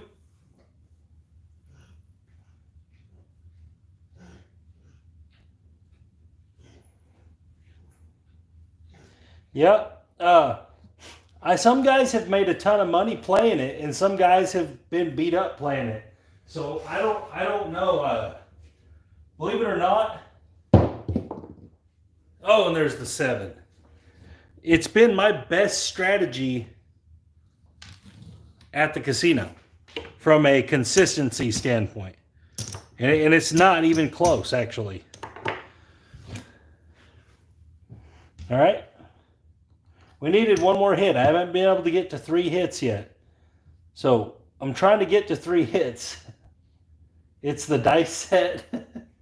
It's the shooter is what it is.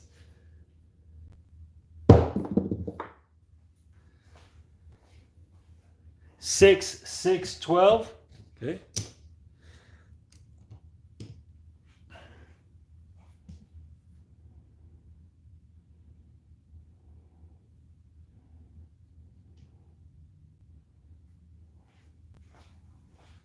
Here we go. Oh, there's a 617. We got it back.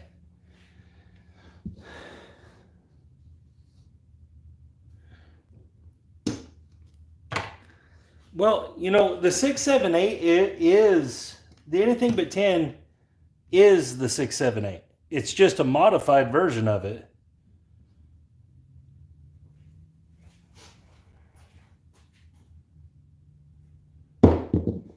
It's still the same concept. There's a 10, 6, 4, 10. All right, so we got 30 bucks. That's going to give us an extra 30 to play out there. We're going to go 3.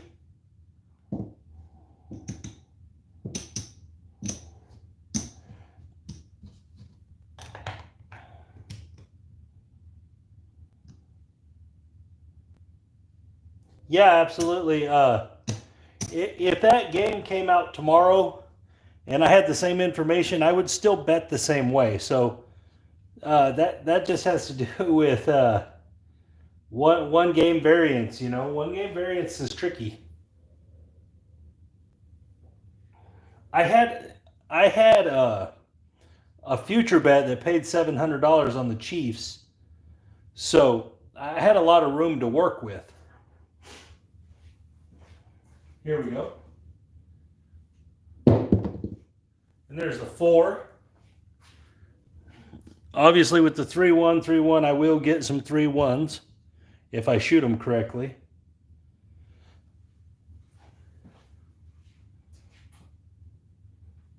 There's the 5-1-6.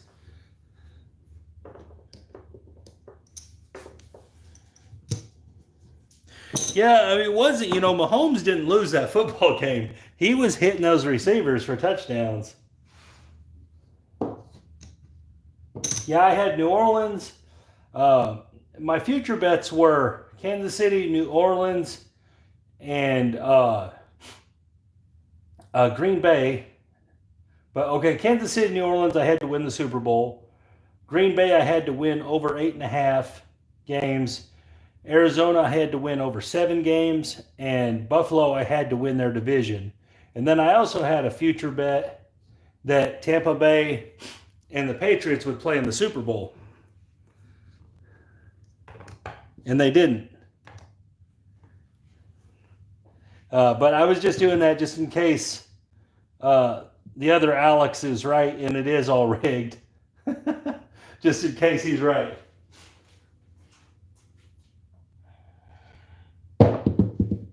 $5, 3, 8. These are $105 winners now. So you remember how I've been losing, right?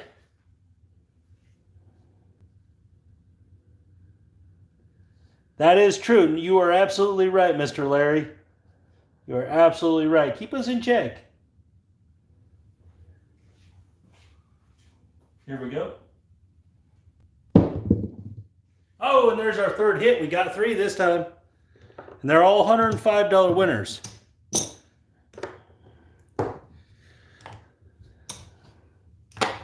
It's light side. All I'm doing is chasing the money. Nothing special. I'm going to regress down to 110. Got all my 600 back. Plus 110 on the board, playing 110 for free. All I did was progress the bet. I'm not a good shooter. It hasn't been a good shot. It's only like the 5th shot, 6th shot.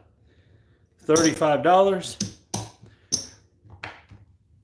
We're going to half press the rest of the way.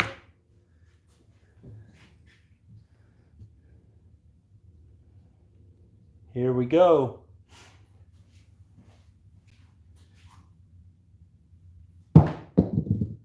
And there's our 7.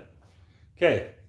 I don't think as far as length of shot goes, I don't think that was that long of a shot. What it was is all the numbers were inside, which helps when you're trying to hit the inside numbers. So even though, I appreciate that. So even though I was losing, I ended up winning because of one okay shot. All right, so we'll go back to 110.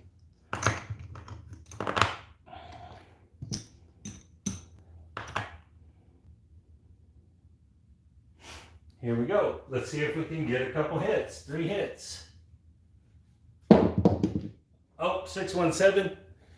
We were supposed to have a pass line bet down. That's our bad. So I'm going to count that. I was actually wanting to be working there, so I'm going to lose this. And here we go. Put that right there.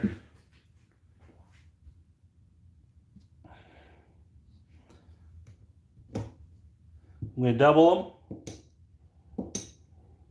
I meant to be working. I meant to say that because I'm going to do it the other way this time. I'm just going to always be working because it works the same way. Unless you just go on a crazy run of 7s, it's going to work the same way. There's a 5. It's a $70 winner. We're going to lose that field. That's hit number 1.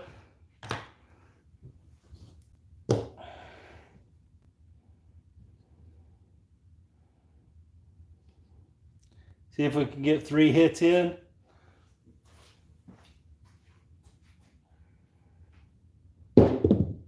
There's that 5 right back. Okay.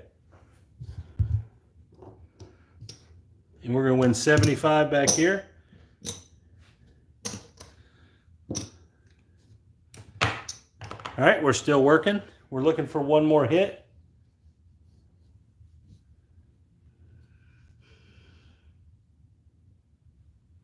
One more hit.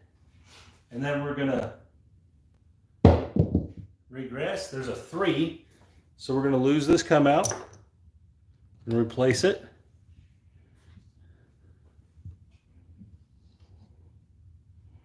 Here we go.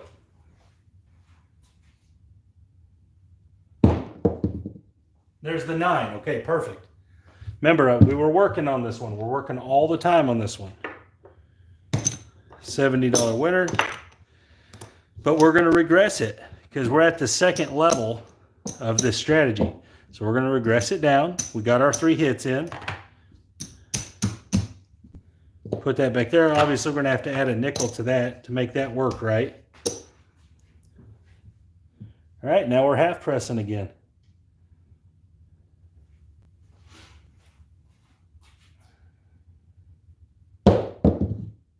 Oh, and there's our 7. These aren't even good rolls. We're maintaining.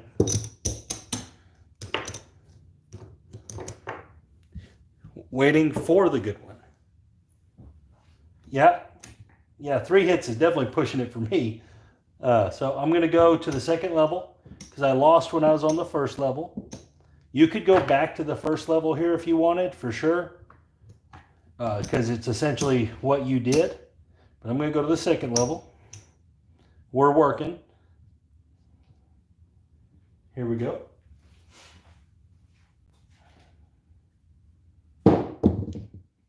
5, 3, 8. I'm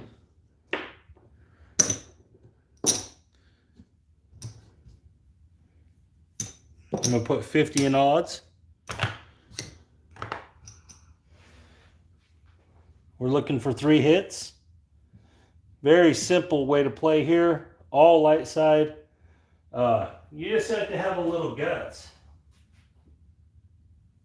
Of course, it can lose. And there's times it will lose. But a lot of the times it's either going to win a little bit or basically break even. There's the hard 4. And there's that 1 or 2 times a year that a strategy like this is going to turn into a couple $1,000, because you're going to catch that 40 roller. And there's the 6. That's hit number 2.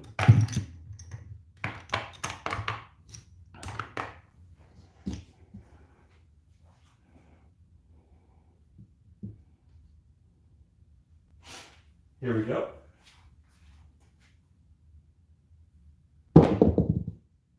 A 3, 2, 1. And this is very simple. I mean, this is nearly as basic as craps gets. And mostly what I'm trying to show here is simplicity.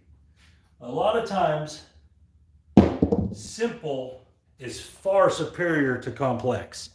There's a 6, 2, 8. $60 in back. All right, we're going to be in regression.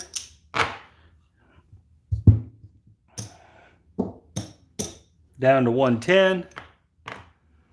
Everything's working. 3, 1, 3, 1. So at this point, we can't lose. We have more than our starting bankroll in the rack. So it's okay to just let it rip. And there's a 10, okay. 6, 4.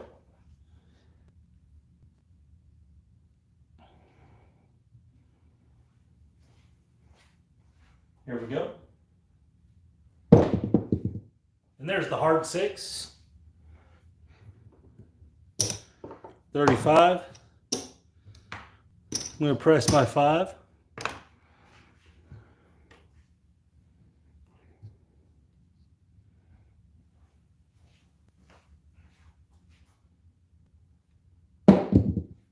And there's the 9. 35. I'm going to go ahead and press the 6.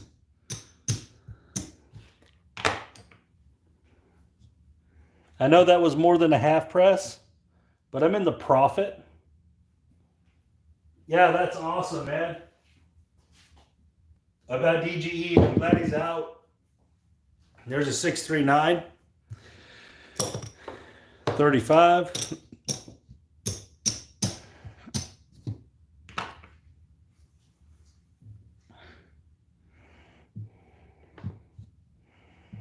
Here we go.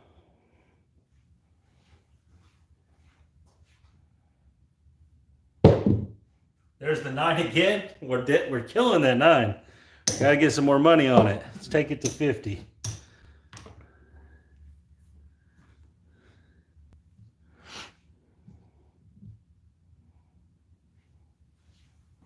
Here we go. Oh, and there's that 7.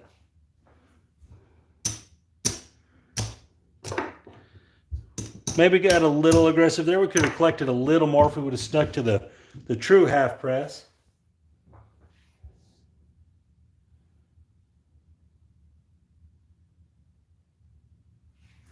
All right, so I mean, I could probably keep going on like this, and I might get on a bad run.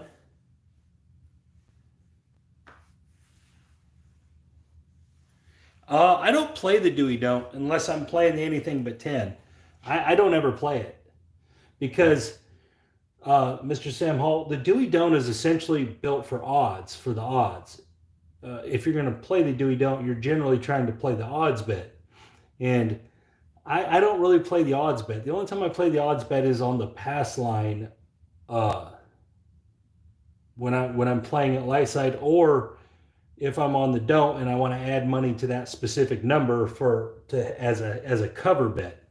I don't usually play odds as a money generator. Because I don't think the odds are like, I know that it's commonly referred to as the best bet in the casino because it has no house edge. But there's a lot of things wrong with that statement. So, and that's a statement that a lot of people make and that's been around, but it's just not true. So there's all kinds of problems with it.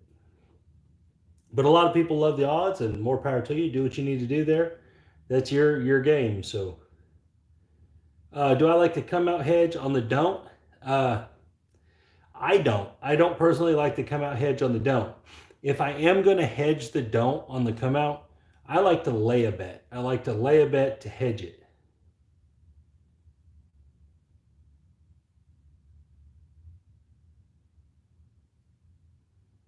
So I would rather lay the bet to hedge the come out on the don't, as opposed to like playing the hops or what I do is I just progress it when I lose.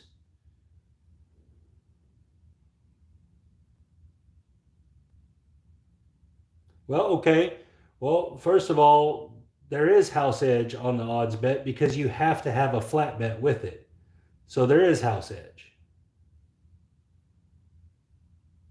And the other thing is over the course of your whole craps time, the odds are going to break even because they pay at the true odds. So if your probabilities stay true and over a million shots, all the bets you had odds on, they're going to win what they say and they're going to lose what they say and they're going to pay that way. So it's essentially just a zero profit bet over the course of a million rolls. The problem is you still lose more of the flat bets than you win. So basically what house edge tells you is that over the length of a lot of rolls on a certain bet, on a certain number, you're going to lose this much money. And that's what house edge tells you. I don't believe that. I'm not going to subscribe to the fact. No, the place bet's far better. It's far superior. Because there's things about the place bet that are far superior. Number one, dollar for dollar, risk for risk, the payout is better on the place bet. Number two, you get to choose it.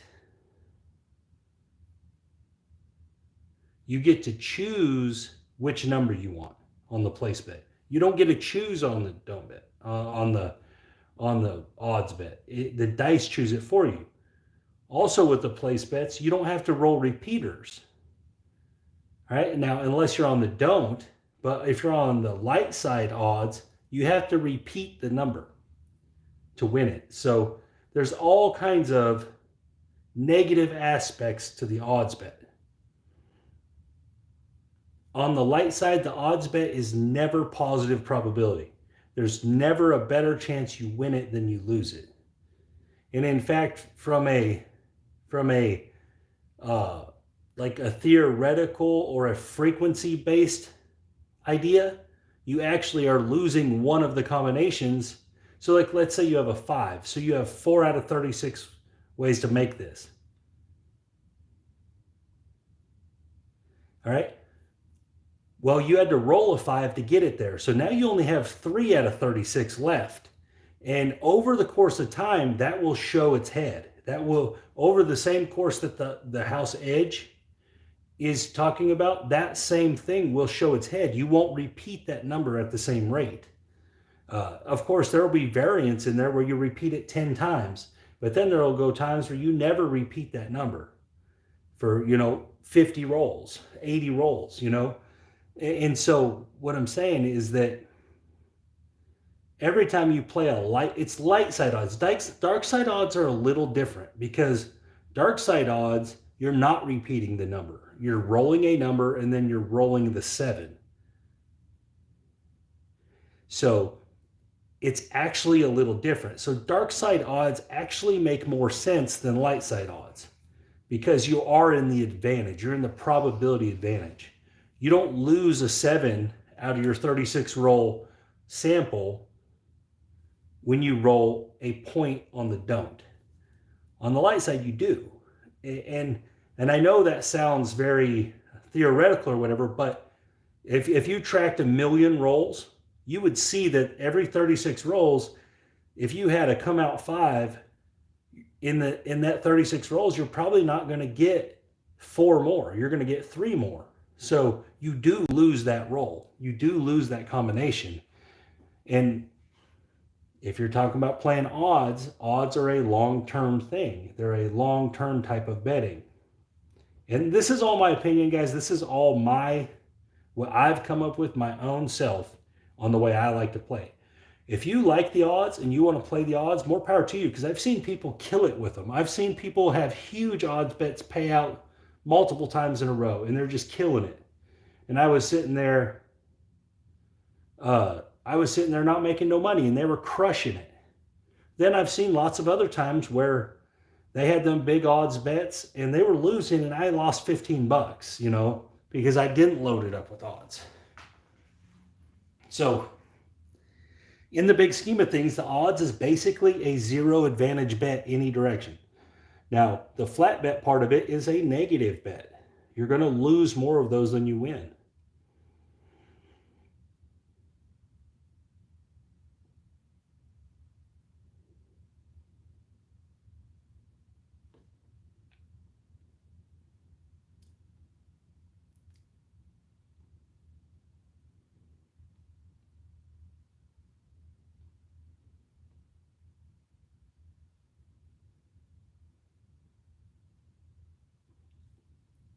Really everything about house edge or house advantage, if you read it, everything about it just says this is for the casino. But for whatever reason, players, don't odds are the favorite to win. They're different. It's a totally different situation with the don't, because you're not re-rolling the same number to get a winner. You're rolling a 7 to get a winner. So once you get through the come out, you're now in the advantage. So it makes sense. You're in the probability advantage. You're going to win that bet more than you're going to lose that bet. All right? I'm talking about the bet as a whole.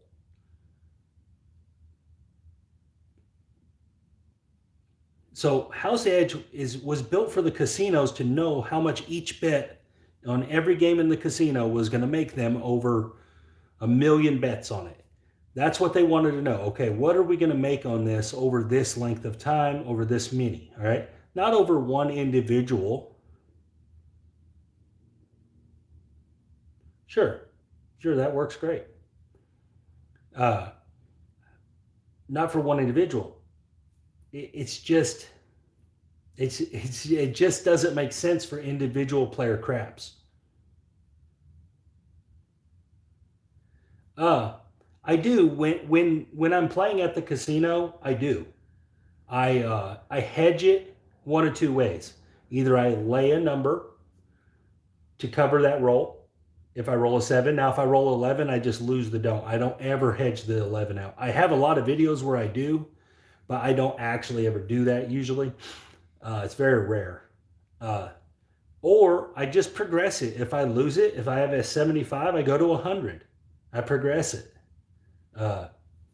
Because you may have a couple losers and back-to-back losers sometimes, but then you're going to have some winners and some back-to-back winners. And, really, if you're willing to progress the don't a little bit on the losers, it really works out to a wash. So you can kind of get away with that if you're just willing to do it. Now, there's going to be the runs where it sucks and you get smashed. And then there's going to be the runs where it goes, you come out 2 and then you roll a 4, you load it up with odds, you roll a 7. Your next roll, come out, you roll a 3, so you're winning. It's going to go both ways. I don't ever hedge the 11 because the 2 and the 3 cover the 11 probability-wise. So I don't ever hedge the 11. I worry about the 7, of course, because it's the most commonly rolled.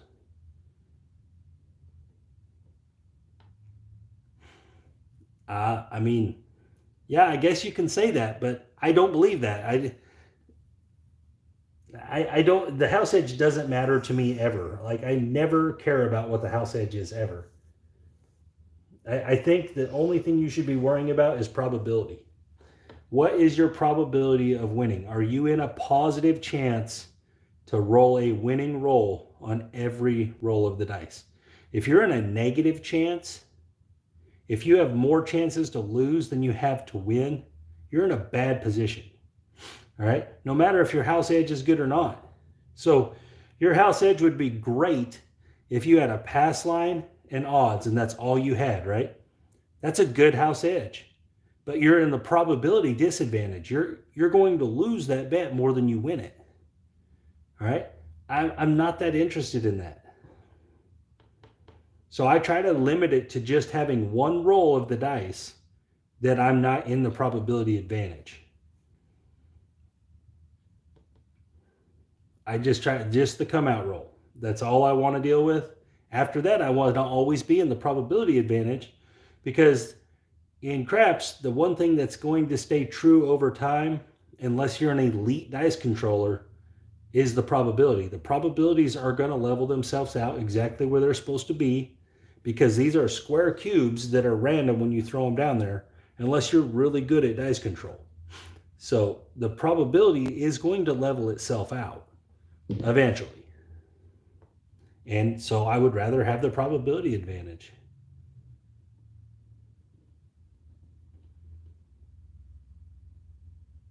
How is that different? Because I'm keeping that advantage all the time. All right? On the house edge, if you're playing light side and you're worried about house edge, you're never in the advantage. You never are the favorite to win.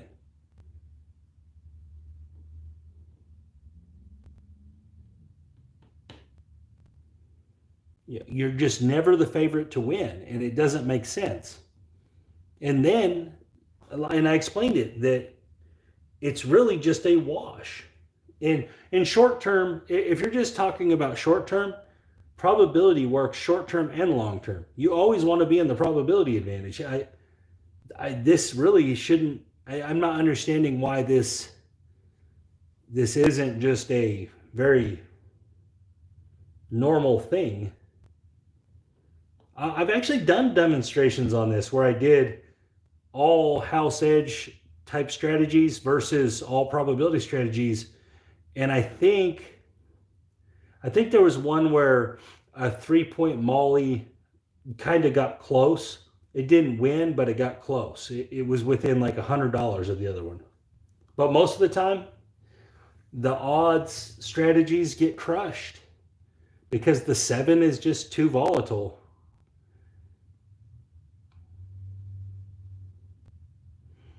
And the one argument that people say, okay, so this is an argument, this is the only valid argument, is that it's essentially the same thing that I'm doing as they're doing. They're just putting all their money in one spot. So if I do this, and I have 110 inside. All right, so I have 18 ways to win, correct? Against 6 ways to lose. So I should win basically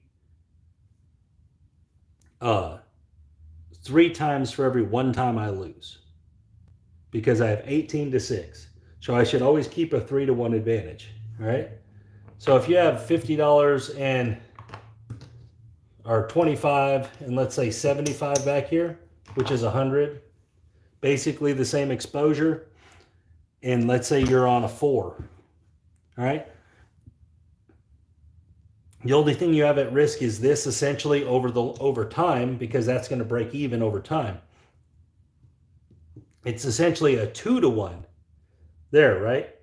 Against 3-to-1. So I'm only gaining just a little bit of ground on this, essentially. But the difference is this right here, there's no adjustment to it. This is where the strategy part of it comes in. There's adjustment to this, okay? So with my 3-to-1 advantage, I can make my advantage even greater by playing for 2 hits, all right? So now by playing for 2 hits, I'm kind of turning it into a 4-to-1 advantage.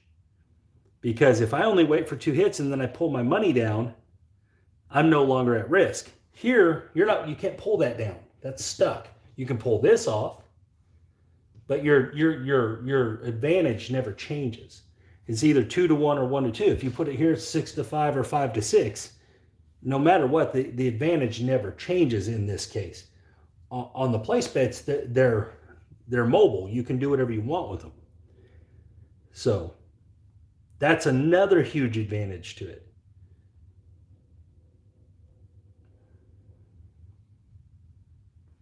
So again, by keeping the probability advantage, how can I use the field as a tool? Okay. Well, one clear example of using the field as a tool is in the Iron Cross. The Iron Cross uses the field as a tool to collect all the other bets for cheap. Right? Collects all the other numbers for cheap. All right? So field as a tool. Real simple. Sure, but you can't never adjust this bet.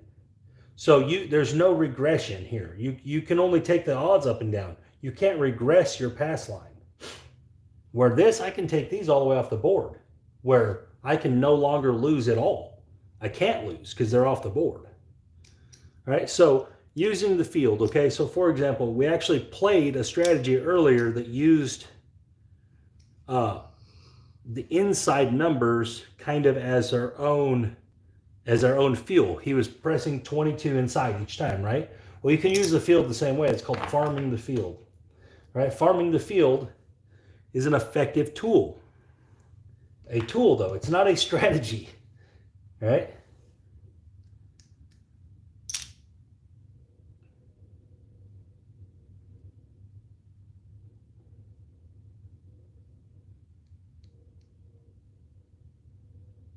Okay, but you still don't gain no probability. There's no probability advantage. You never gain a probability advantage. You're still always in the negative.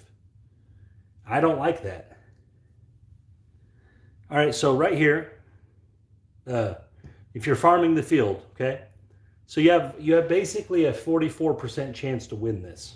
All right, so if you have a 44% chance to win that, then if you take and you're playing a come bet, and let's say you're playing the 6 and the 8.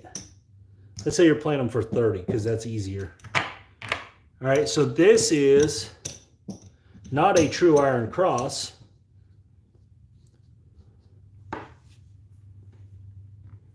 The payouts aren't, they're not better.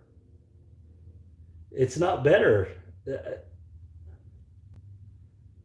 The advantage on the come out, I'm not playing the come out. At any time, if I'm playing 5, 6, 8, and 9, and I'm working, I have 18 ways to win. There's no advantage on the come out.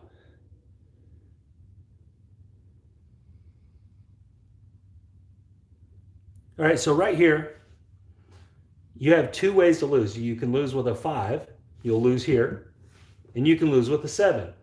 But this is covered by this. So this is a tool in this case, all right? This is just a 6 and 8 strategy is all this is. A 6 and 8 with a come bet, and you're using this to protect this. That's all this is, right? Can both of them lose? No.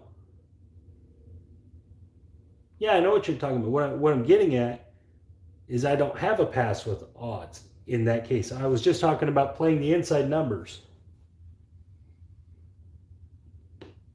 30 odds versus $30 place.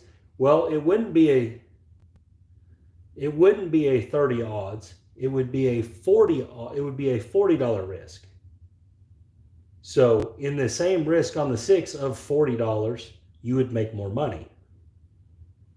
That's what, it's not 30 in odds. It's 10 and 20 versus the 30. I'm talking about risk for risk. Because you're not risking just 30 in odds, you're risking 40 total or 35 or whatever the pass line has to be. So right here, this is what I'm saying. Okay, so you're farming the field here. So if a field number rolls, this is going to travel somewhere, unless it's a 2, 3, or 12, then it's just a push. But, well, it won't be here. You'd be able to place some bets. Okay, let's say it's a 9. So this travels to the 9. You're going to get $15. You're going to just put it right there. So you farmed this 9, essentially. All right, let's say the next one comes, and it's a 10.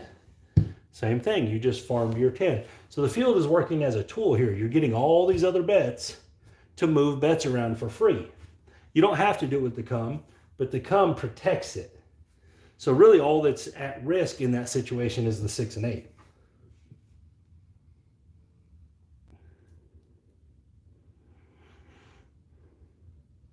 Yeah, it's a generator. It just generates bets for you. And if you'll play a cum bet with it, it can't lose. Now your 6 and 8 can still lose, of course, but I was just saying this is a one way you could do it. Yeah, sure.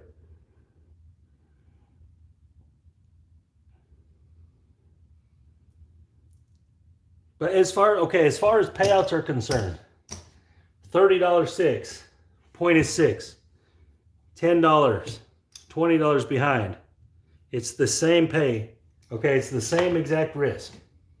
$30 versus $30.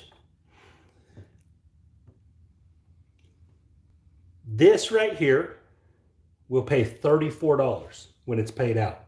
This right here will pay $35. Yeah, let's move it. Let's move it to the 5. Points 5 now. This right here, 20 will pay 30 plus 10 is 40. This is going to pay 42. Let's move it over here. You're going to buy it. Even if you don't buy it, it doesn't matter. You're going to buy it for 30, all right? You're going to owe $1. So if you win, this is going to make 60 minus 1, which is 59. And this right here is only going to make 50. So risk for risk, the place bets are better than pass and odds. Risk dollar for dollar, they're better. Now, there is a point where that changes, but I think it's at like 7x odds or better. I think it's something like that. If you can bet more odds and less pass line, so if you're at like a 10x or 100x table, you can flip this around.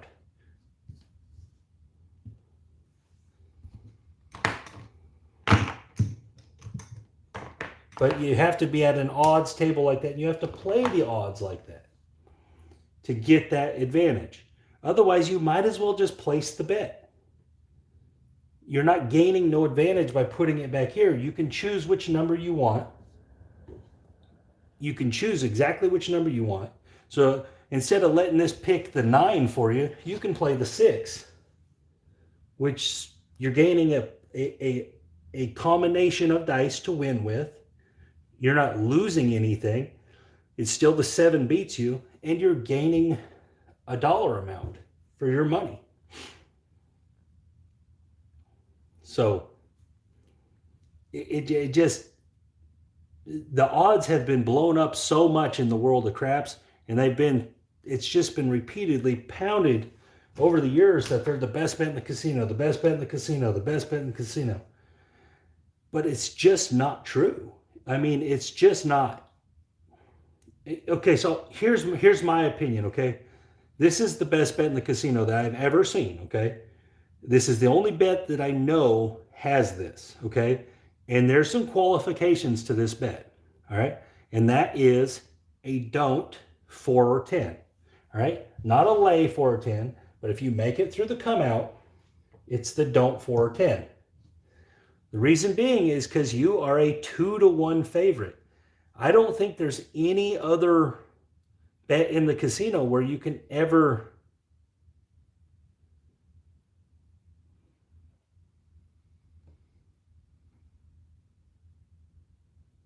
Yes, I am considering that. Yeah, I'm absolutely considering that, Fives. What I'm telling you is that if you have your bet out here,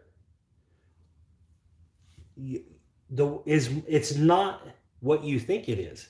You're not going to win this to the point that you're not going to roll enough 7s to matter. Comparing money to money is not fair. Because what House Edge doesn't point out to you is that every time you roll and you take away one of those combinations, that takes away that advantage. Right? So in my opinion, having a don't 4 or 10 is the best bet I've ever seen in the casino. If you can get it there, because you're 2-1. You're 2-1 favorite at 1-1 payout. I don't know how there's a better bet than that. I've never seen a better bet than that in the casino. Right? So I don't know. If there's a better bet than that,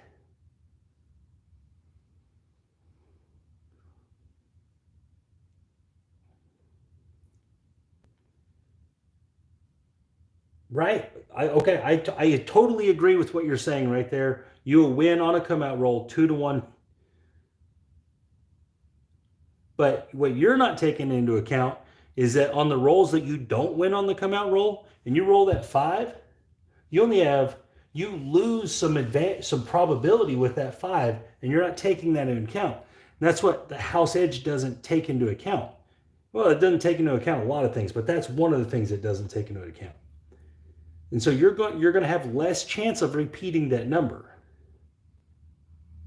Yeah, sure, having a 20 in blackjack is a pretty good thing.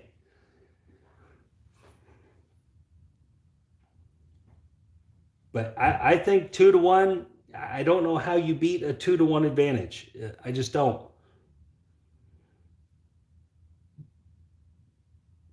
Now, you would think, okay, then just lay the bet. Well, they get you on the lay, because if you just always just laid a 4 or a 10, that VIG will eventually catch you. That VIG will eventually cost you a little money, because every time you lose, you had to pay it. And every time you win, you don't gain nothing off of it. You don't gain, there's no, like, it doesn't pay on the VIG. So it just hurts you when you lose. So laying it is not the same as getting through now the problem is from a probability standpoint, getting through the first roll of the don't is difficult.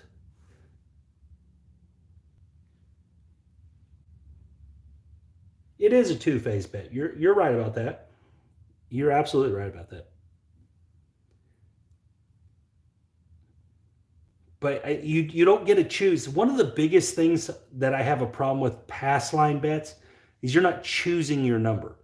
And that's in fact, compared to the payouts, not choosing your number is more important to me, because I don't want a bunch of pass line 4 and 10s or really even 5 and 9s. I want to be able to choose the number I put my money on.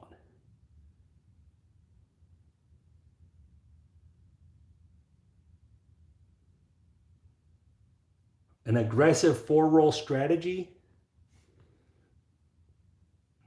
Okay, 5s, it is fair though. It is fair because you're not taking into account that you're not going to repeat those numbers at the rate you think you will. It's not the standard probability. So that come out winner, it only really washes out that probability that you're losing. So that dollar for dollar does count. The dollar for dollar is the true fact of it. All right. The probability you lose by having to roll that twice is equal to the come out. Sure, it depends on shooting. If you're a good shooter, if you're an amazing shooter, yeah, play odds all day long. That absolutely makes sense. Yeah, if you're a good shooter, yeah, do it. I have, because that's what the guys that are the best do. The guys that are the best guys, they play come bets and odds, and that's what they do. The guys like the Dominator, the guys like that Sam Bet was talking about, the heavy guy, they play come bets and odds. That's what they do, because they can hit their numbers and they can repeat their numbers many times. All right. I make videos for the average craps player. I don't make videos for the experts. I make them for the average guys. So I try to give people that are just like me, that aren't good shooters, better chance to win at the game. That's what I'm attempting to do. But in my opinion, the odds is not a great bet on the light side. It's not. You're going to lose more money than you win on it.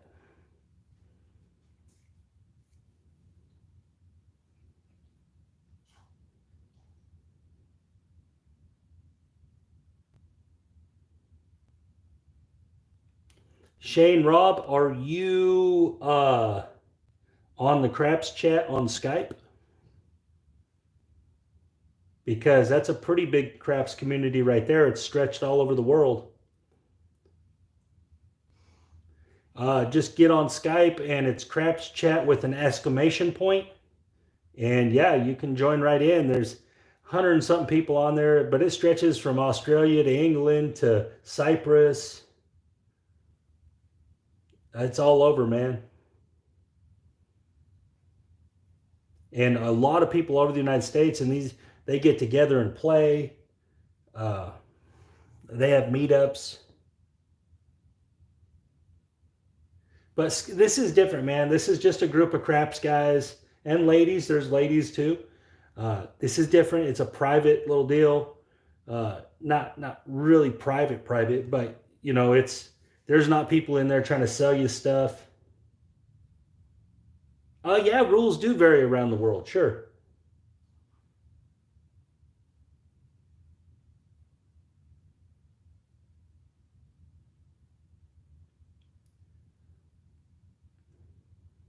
Okay, but that's actually not true, Skill.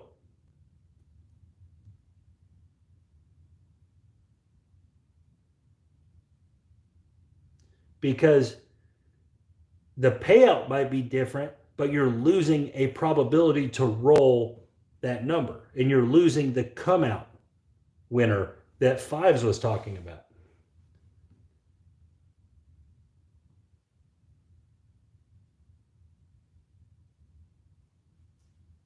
Okay, it's Craps chat here. I'm going to type it in.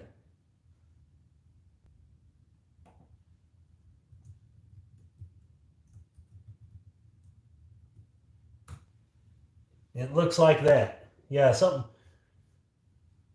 Yeah, I think it does have a space, but you got to put an exclamation point behind it. If you don't put that exclamation point behind it, I don't think you can find it.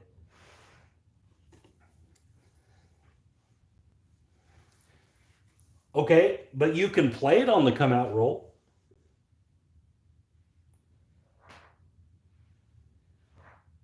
The place bet is better basically in every aspect. You can move it around, you can take it down, you can play it on the come out, you can turn it off. It pays better.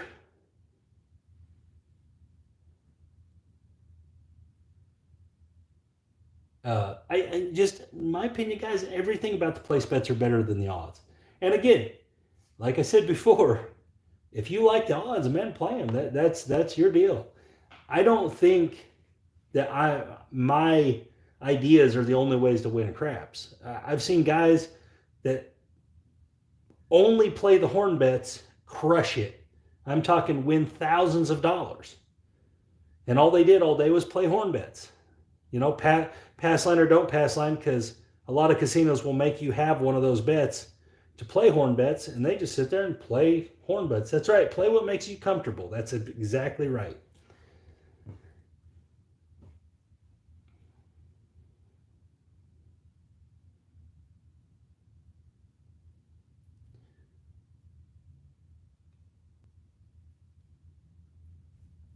These guys just play horn bets no matter what. They don't care.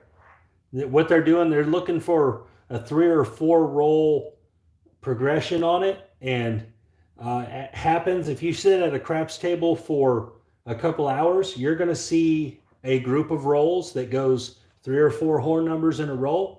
You're going to see it. It happens. It happens. It just does. It's just how probability works and how variance works. And what they do is they parlay it. So they're just sitting there. They have $1,000 or something, and they just sit there and parlay the horn until that happens. And if you think about it, okay, so I'll do it. Okay, so I'll do it with a $20 horn. This is what I usually see them play. $20 horn. All right. So let's say your first roll is a 3. Okay, you're going to win $75. That's 80 total, right? You got 80 there. So now they're going to go to 20. We're going to go to 20 on each one.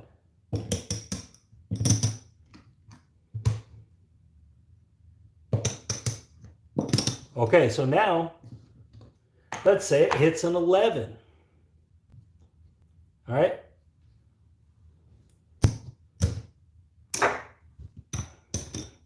So now that is 320 is what they got out there.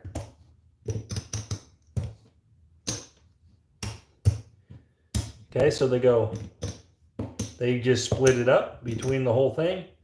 Remember, they only have, their initial investment for this is only $20 for this little run. Okay, and then let's say they get a third roll, and it doesn't matter which one you choose.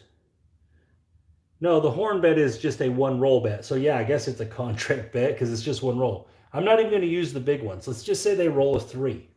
And this happens. I'm telling you, this happens where you'll see 3 horn numbers in a row. And you'll see it once every session. If you play 100 rolls, 200 rolls, you'll see this. All right, and these guys just play it nonstop. That's what they come there to do. All right, so now you have 15 times 80. Horn brings the horn. That's right, 15 times 80.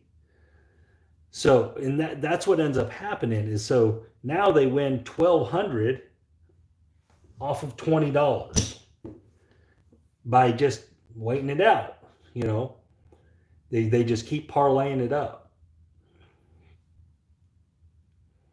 Now, does it work every time? No, there's times you're going to go 200-300 rolls before you see that.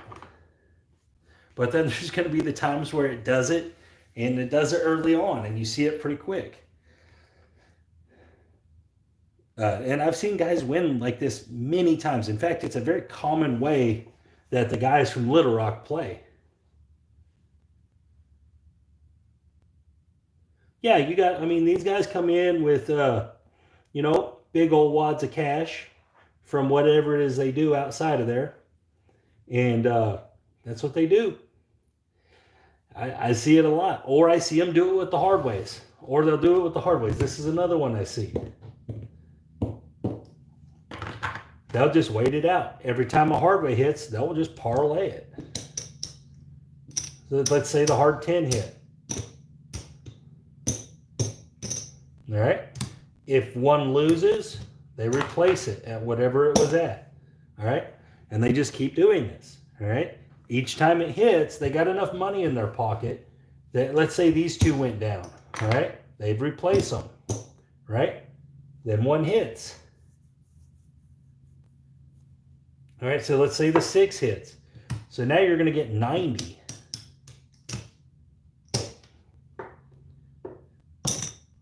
You're going to get 90. They're going to parlay it up. Remember, they have enough money to keep replacing these bets as they go down. And sometimes they'll take money out of it. You know, maybe they'll collect this 10 because it doesn't fit. All right. Now, let's say they hit the hard 4. I mean, I see these guys do this regularly. They just have two things that go into this kind of play. Is first of all, you have to have a lot of guts. You have to have a ton of guts to do it. Second thing is you have to have a lot of money. You have to have a big bankroll to do it because you have to be able to weather the bad ones.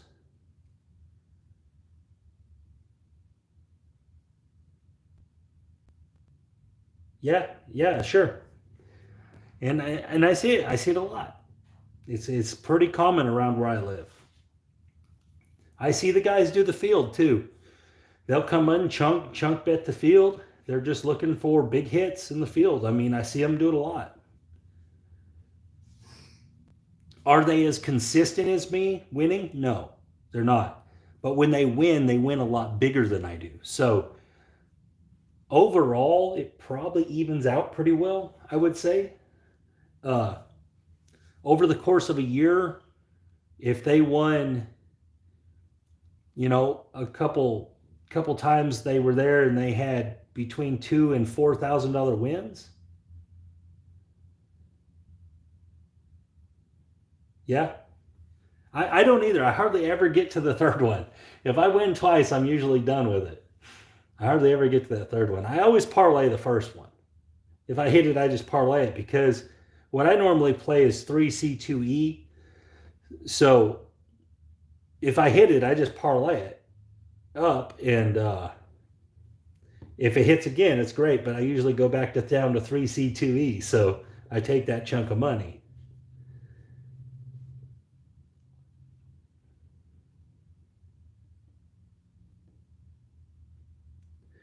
Yeah, and that's what I look for. I try to be as consistent as I can. Uh, yeah, no, not necessarily every roll, but most of my rolls, yes.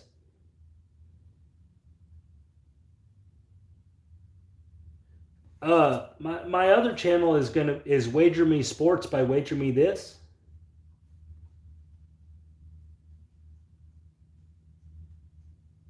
Yeah, I've seen 4 sets of aces in a row one night at Oaklawn. I saw 4 sets of aces in a row, and a guy had money on it every time. I don't think he was doing a full parlay, but he was bumping it up. In fact, the other day I just saw 4 threes in a row, and this guy was playing the horn. And he was shooting. He shot 4 threes in a row.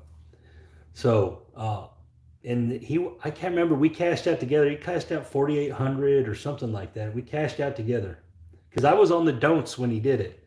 I was on the don'ts, and he was on the don'ts and the horn, and 4 in a row. Boom, boom, boom, boom. After his fourth one, he rolled like a 6.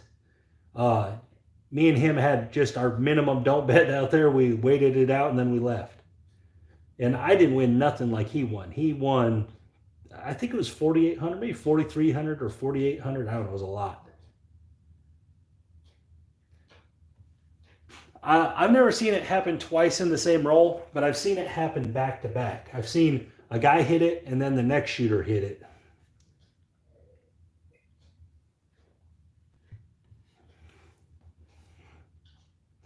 Yeah, that was like 2 years ago. I saw the 4 aces in a row.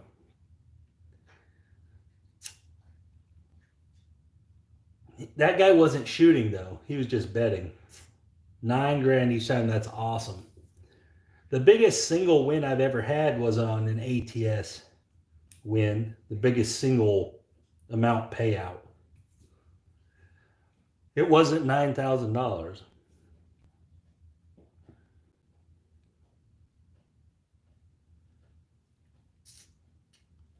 It was on a 12-6-12 ATS. That's how, when I get to play the ATS, that's how I play it. 12-6-12. It's $30. 12-6-12. The reason I like this is because I do this and then I play it with inside numbers.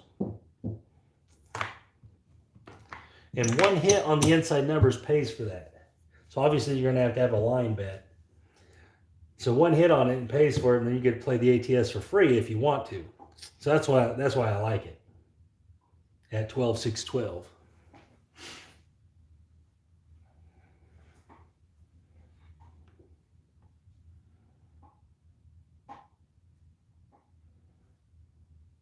I've had another big payout on some aces on a bubble crap machine, but it wasn't as big as that payout.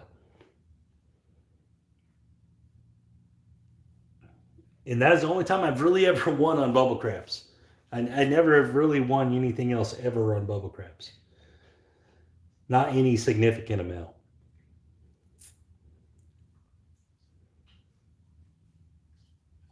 Hello, Matt. But yeah, so one more time before I get off here. My computer's about to run out of juice. I obviously have my cord right there. I guess I could just plug that in, but I need to go to bed anyway. One more time, guys. I'm going to take off all my sports content off of this channel. I'm going to move it, try to move it to my other channel, which is Wager Me Sports by Wager Me This. You can just type in Wager Me Sports, it'll get you there. I'm still going to have sports content on my website. I'm still going to have picks on there and stuff. I'm going to try to figure out how to collapse this whole year of NFL into just a link to where you can pull it up if you want to look at it. I don't really know how to do that. I'm going to have to go figure it out. And then start the baseball stuff. So that'll be on my website, but I'm only going to have craps content on here from now on. I'm going to also take and do some more consistent weekly events on the craps channel. So I'm going to have some weekly live things and weekly more structured kind of building bankroll things like I used to do, trying to get to $10,000 or trying to get to $100,000, whatever the case is, and stuff like that. I'm going to try to do more live stuff where I can interact more, but I'm going to be more structured is my plan. Yeah, lessons for us beginners. I'm still pretty much a beginner too. I mean, I've played for a long time, but it's still, there's guys that played 50 years. I mean,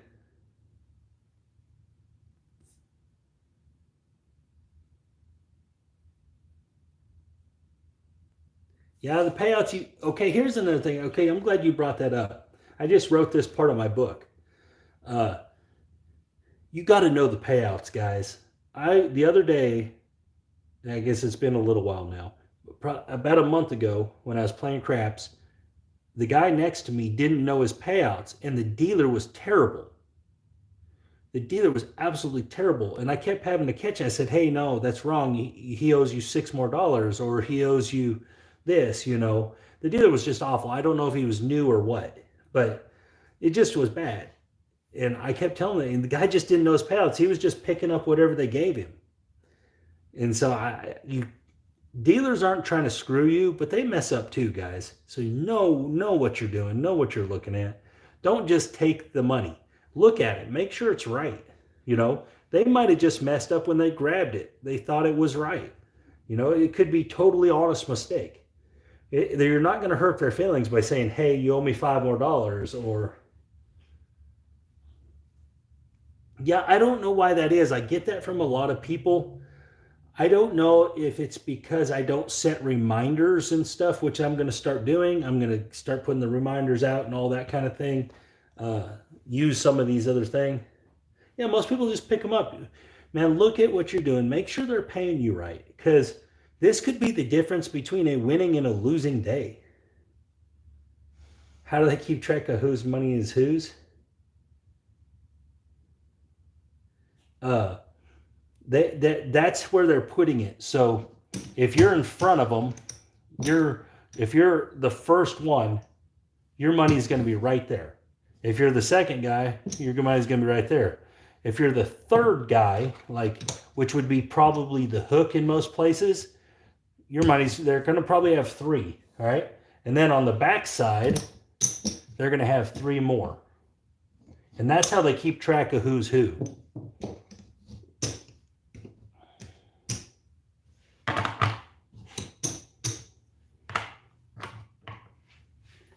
Yeah, you have to watch your money, guys. And here's another thing, okay? Watch your money, because sometimes they just don't know what they're doing. I mean, sometimes they just don't.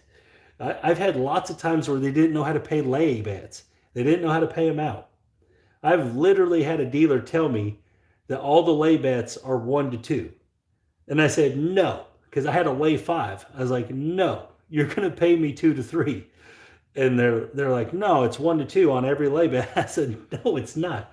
They actually had to call because there was no boxman there at that time. It was just 3 dealers and this new lady, and the other dealers weren't saying nothing. They weren't even jumping in, and I think they knew better. I was like, and so I had the manager come over. He's like, no, they're all different. And I get she was probably brand new, but if you're dealing, you have to know all the bets. Come on now.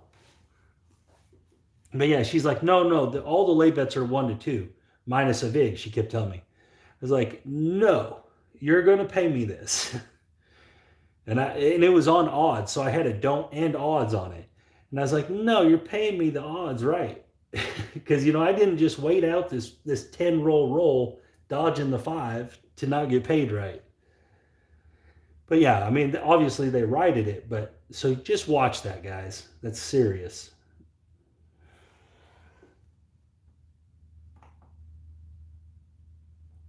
Okay. If I've seen this happen, okay, where this is what I saw happen one time, okay? They messed up. Okay, so there was two guys on the table that had big bets, okay, and they were on the same side. They had big bets. They paid the wrong guy, okay? They pushed the money to the wrong guy and he put it in his rack. All right. The other guy was like, the dice get pushed out and he's like, hey, dude, are you going to pay me? And so the other guy's like, no, I already paid you. And he's like, no, you didn't. And the guy didn't say anything. He didn't say, no, you paid that guy. So they made a big deal. They went back to the camera and they saw that they paid the wrong guy. So they paid this guy, and then they told that guy he had to give that money back. All right. I don't know how I would have reacted to that. Now that guy gave him the money back because he wanted to keep playing, but they gave him that money. So I mean, that's a weird situation. No, they didn't look alike. They just had similar bets out there, and they were both big bets, and both these bets were over $1,000. All right, this was at the Horseshoe and Tunica, in fact, and they paid the wrong guy, and so it does happen all the time. They pay the wrong people all the time. It really does, especially if you have like one guy that's moving his bets around a lot and another guy playing like 96 across. Right? A lot of times they'll pay that other guy. It's just a weird deal. I mean, well, here's what it is in those situations, either the dealer is really new or sometimes dealing is just hard. It's busy. There's a lot of bets out there. You're trying to keep up with a lot. It's just difficult.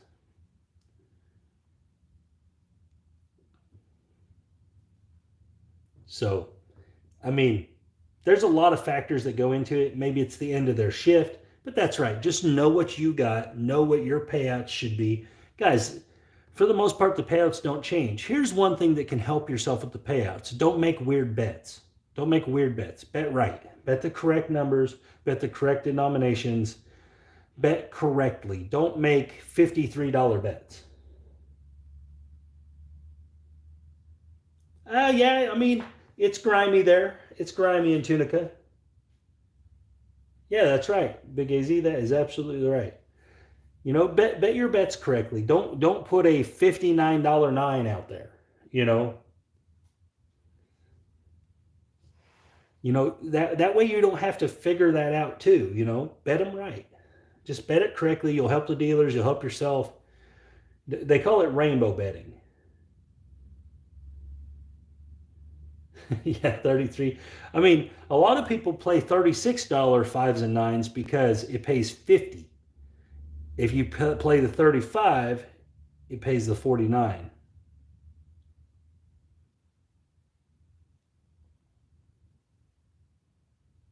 A lot of people do that. I've seen that.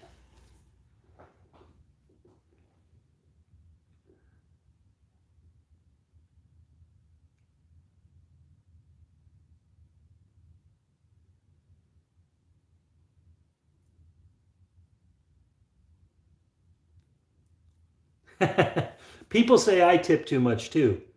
People say I tip way too much because I'll play bets for the dealers and tip them. So yeah, I hear that a lot. Yeah, you don't want to do 33 inside.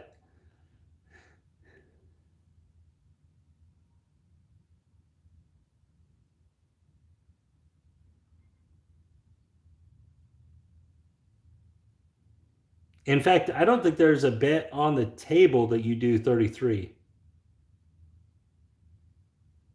Man, I don't know yet. It's going to be this year, though. I just don't know yet. But I'm going to head out there this year for sure. I thought it was going to be in April because I want to go play some poker. But I don't know. I don't even know if they're going to do it. Thanks, Larry. Fives has a lot of strategies, Sam. Fives is a really good craps player. So really, really intelligent craps player. Yeah, I just don't know when I'm going to get out to Vegas yet. I haven't even been to Louisiana or Biloxi.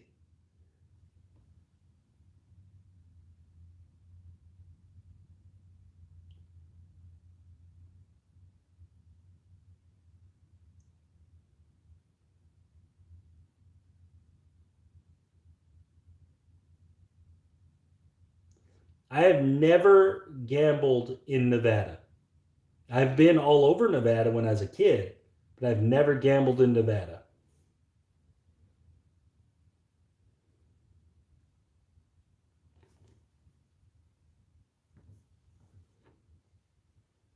I've gambled all over the Midwest. I've gambled in Montana. I've gambled in Washington, Idaho, Colorado, Kansas, Oklahoma. I don't know if those, I've been in Colorado a lot.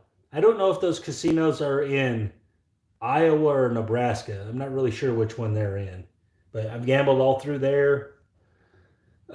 Deadwood, of course.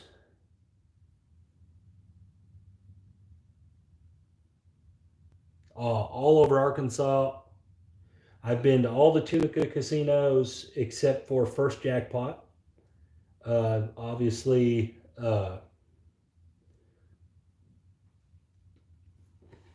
my local ones, but I've been, I think, every casino in Oklahoma, I think, unless there's some new ones.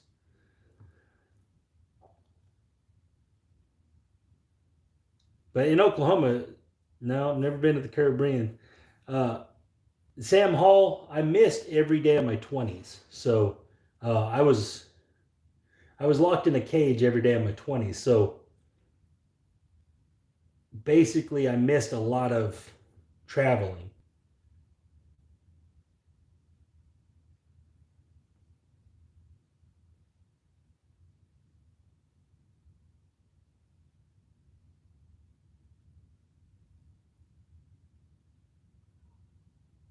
But anyways, guys, I'm gonna get out of here.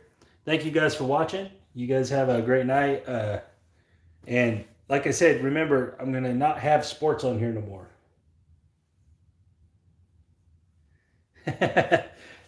That's right. Yeah, it's no secret, Shane. Everyone on the channel that's been on here knows that I've told my story before on here. I went to prison when I was 19, got out when I was 31. It's not a secret. It's on my website, I think, even. But y'all have a good night.